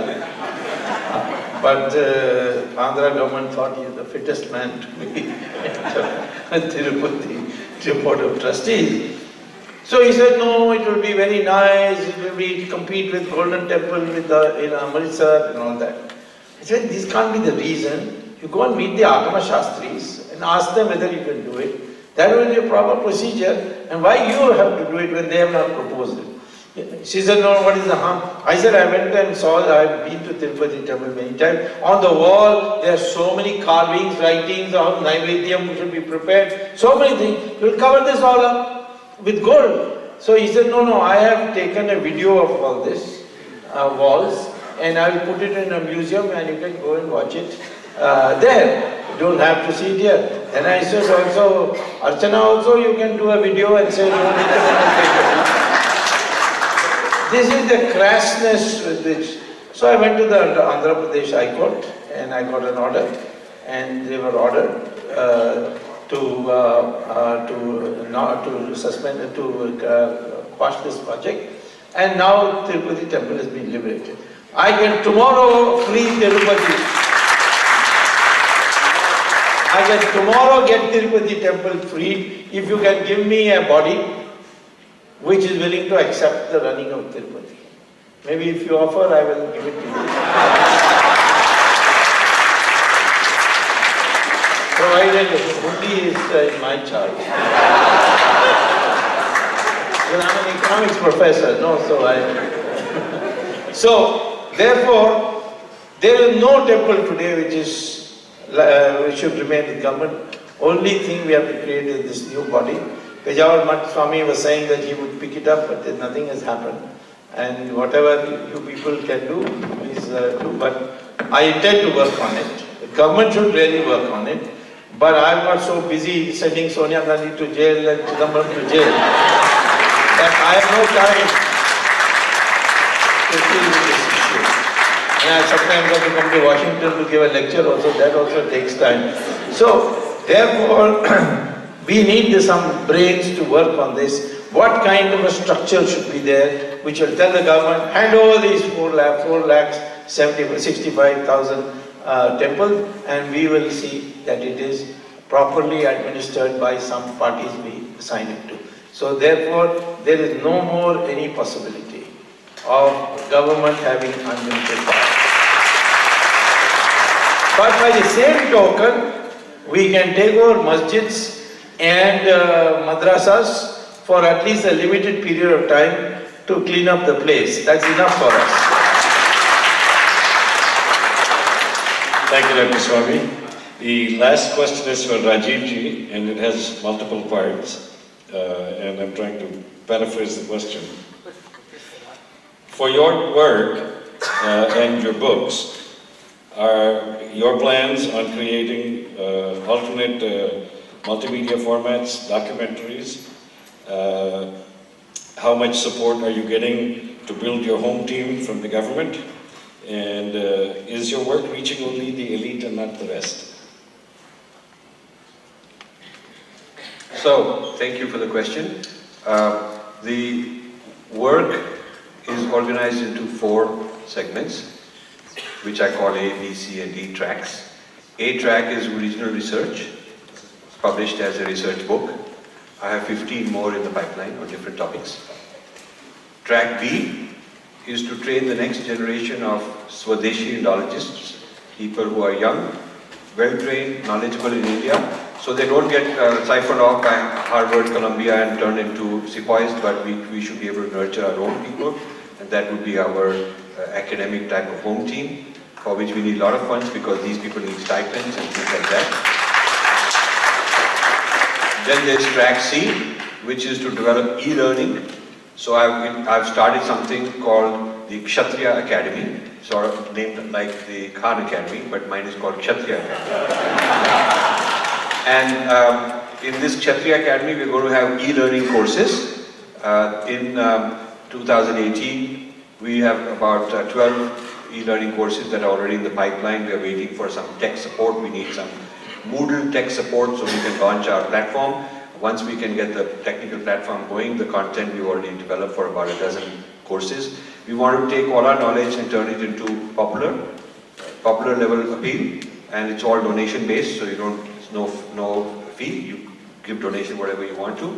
And then track D is social media, getting our knowledge out through interviews, through talks. We so far have a Monday show. Every Monday I do a show on my Facebook channel, and the plan is that in 2018 we'll have all 7 days a week a program. Every day we'll have some kind of program. So far we are only doing one program because it takes a lot of resources to do programming. So this is the 4-track plan we have. The support from Indian government is very, very simple to state, and that is 0. We had one conference where IGNCA gave half the money, and we got the other half from other places, and that was a very big success. After that we got nothing. So whatever is, I don't want to go and, I'm doing my job, and if somebody wants to help me, they can help me, but we're not going to go waste time and knocking doors, and because that's too, if I'm going to do that, I might as well go back and run my business, make millions of dollars like I used to, rather than going after some government bobbies, So I'm not inclined to go and do that. but they respect us, they talk to us nicely, they take our ideas, they go and make their speeches, spinning our ideas, recycling them. So in terms of headlines, our ideas are circulating very nicely, but in terms of actually implementing, we are the ones doing it with support from the general public. As far as reaching the masses is concerned, we have two programs. One is to take this knowledge to the e-learning, which I talked about, which is very mass-oriented. A large emphasis is based on youth with smartphones, and so they can learn the knowledge without having to read a book. The second program is to translate into other languages. So some of our material has been translated into Kannada. Kannada is actually, don't write to me saying, oh, please translate in this language, because I can't take homework, I've got too much to do. You do it, I will give you permission to do it. So the projects that have worked are where somebody has taken the leadership, they provided the funding, and they've said, we will take charge of the whole thing, we just need your permission to take that knowledge and translate it, and we've never said no. So we got the best results in Kannada because the team there is exceedingly good. And then we have some translations in other languages, Hindi, Tamil, other languages like that. So that's the approach for reaching the masses. Resources, we've started doing crowdfunding, and a lot of people are helping us, but we need a lot more. So two things you guys can do. One is you follow me on either Facebook, which is rajivmalhotra.official, or on YouTube, same name, same page. And Facebook, we have like 3 million. YouTube, we have only 30,000. What we want is to follow, and we are doing campaigns. We are doing, now we are doing a Diwali campaign to get donations so that we can fund these projects for 2018. The funding is needed because we require people who are educationists, people who are scholars, who we can nurture young scholars so they can, if something happened to me or when something happens to me, I don't want it to fall apart, I want there to be successors. So we are trying to institutionalize the knowledge into a form that does not depend on me, does not depend on any personality.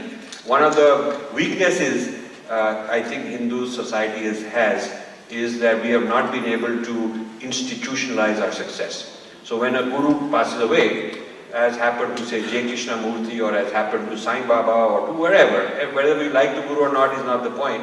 The thing is that it falls apart because there's infighting, there's nobody else who can take the place. And this job cannot be done after the leader is gone. This job has to be done by the leader. The leader's job is to institutionalize and develop a successor plan while he's around and while he can nurture it and while he can educate.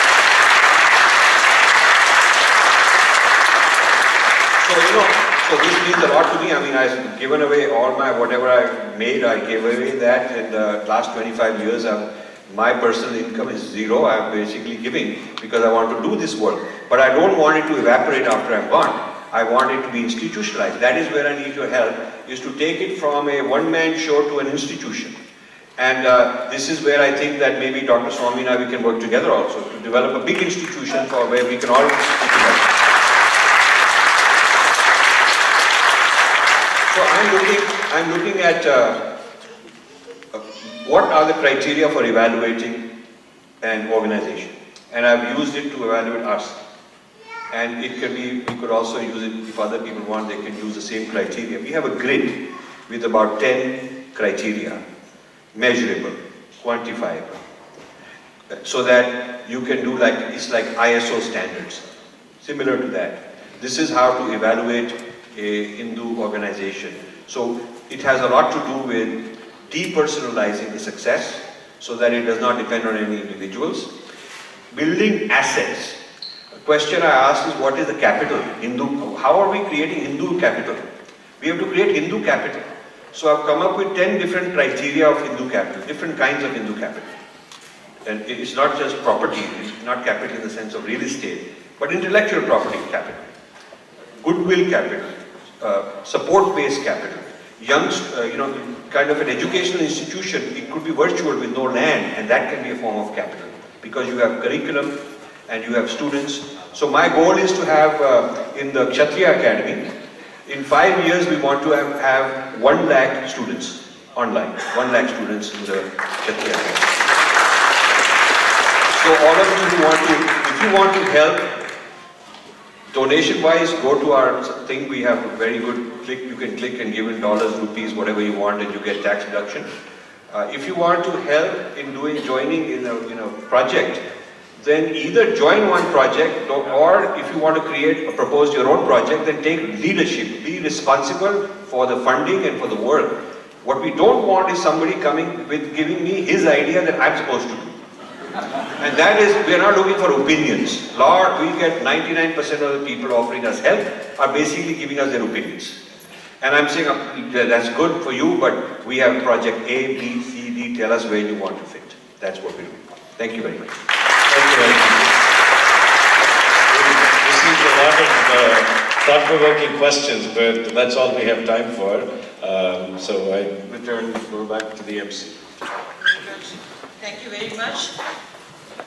And we thank you all for spending this amazing afternoon with us. Thank you for the esteemed speakers for enlightening us in the subjects in so many different ways. And we want to thank the volunteers, and there is no better thank you for these volunteers who have worked for a month, day and night, to make this event happen. Then giving them an opportunity to take a picture with the esteemed speakers.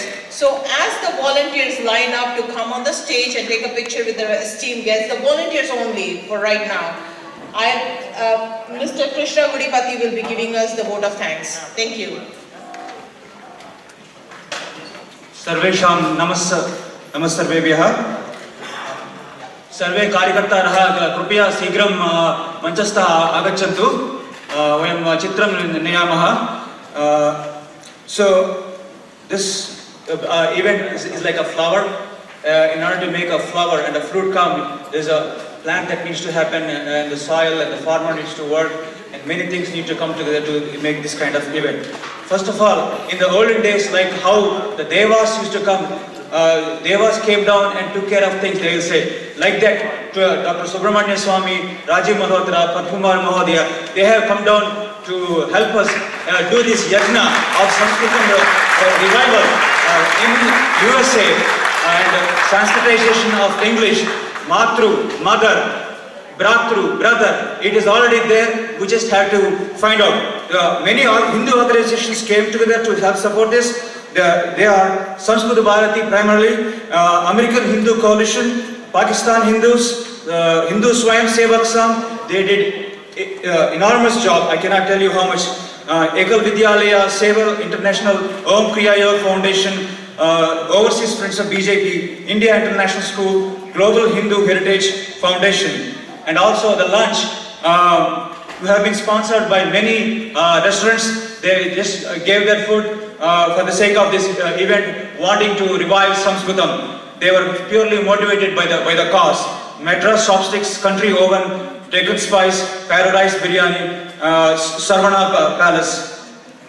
Now, I just want to quickly, go many volunteers here, but up until yesterday, 5 o'clock,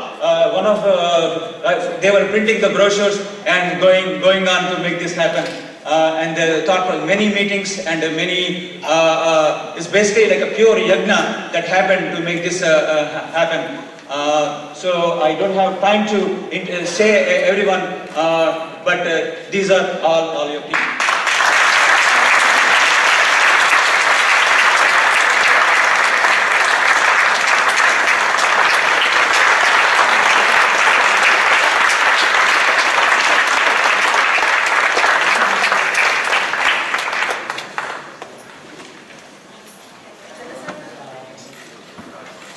And the Charasani Mahodaya also is taking pictures.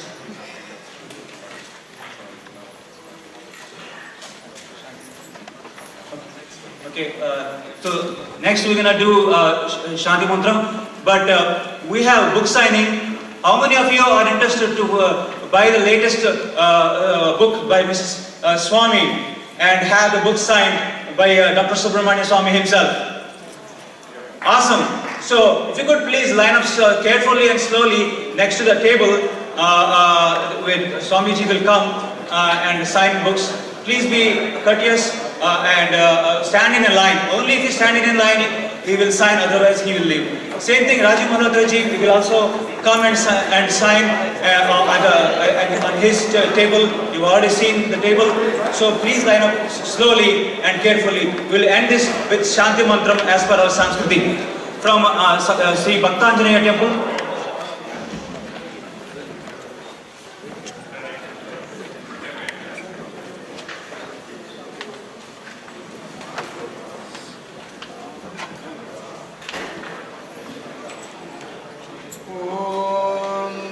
यत् पदं पदं यद्विष्णोर्विष्णोर् यत् पदं पदं यद्विष्णोः यद्विष्णोर्विष्णोर् यद्यद्विष्णोर्भवं रूपमं विष्णोर् यद्यद्विष्णोर्भवं विष्णोर्भवं रूपमं विष्णोर्विष्णोर्भवं निधायि निधायो भवं विष्णोर्विष्णोर्भवं निधायि भवं निधायि निधायो भवो भवं निधाजितेन तेन निधायो भवो भवं निधाजितेन उपममित्यो भवं निधाजितेन तेन निधाजि निधाजितेन पासि पासितेन निधाजि निधाजितेन पासि निधाजीति निधाजि तेन पासि पासितेन तेन पासि गुह्यं गुह्यं पासितेन तेन पासि गुह्यं पासि गुह्यं गुह्यं पासि पासि गुह्यं नाम नाम गुह्यं पासि पासि गुह्यं नाम गुह्यं नाम नाम गुह्यं गुह्यं नाम गोनां गोनां नाम गुह्यं गुह्यं नाम गोनां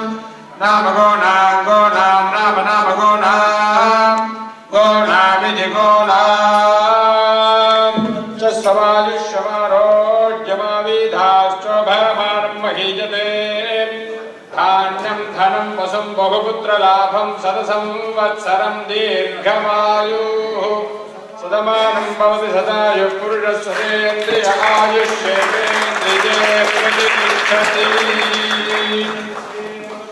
आयुष्यमारोग्यमाविधाश्चोभयमानं महीयते धान्यं धनं वसुं बहुपुत्रलाभं वत्सरं दीर्घमायुः सीतालक्ष्मणभरतशत्रुघ्नसमेत Shri Ramchandra भक्ताञ्जलिर्स्वामिप्रसादफलसिद्धिरस्तु।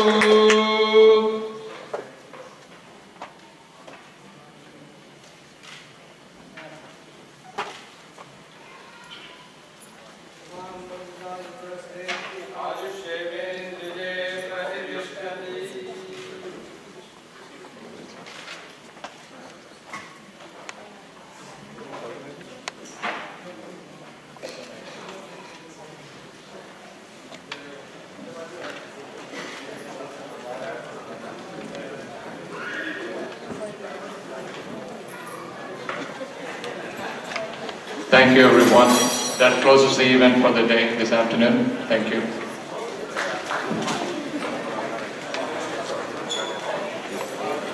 Banuji, come here.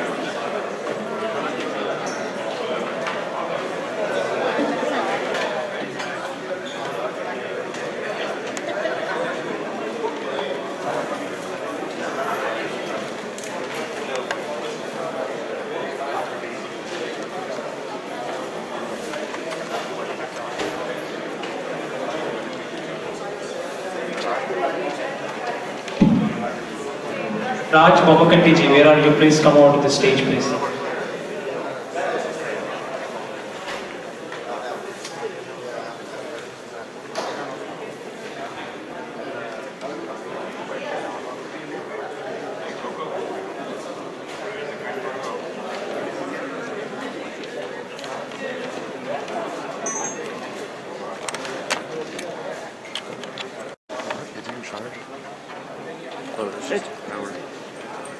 Yeah, just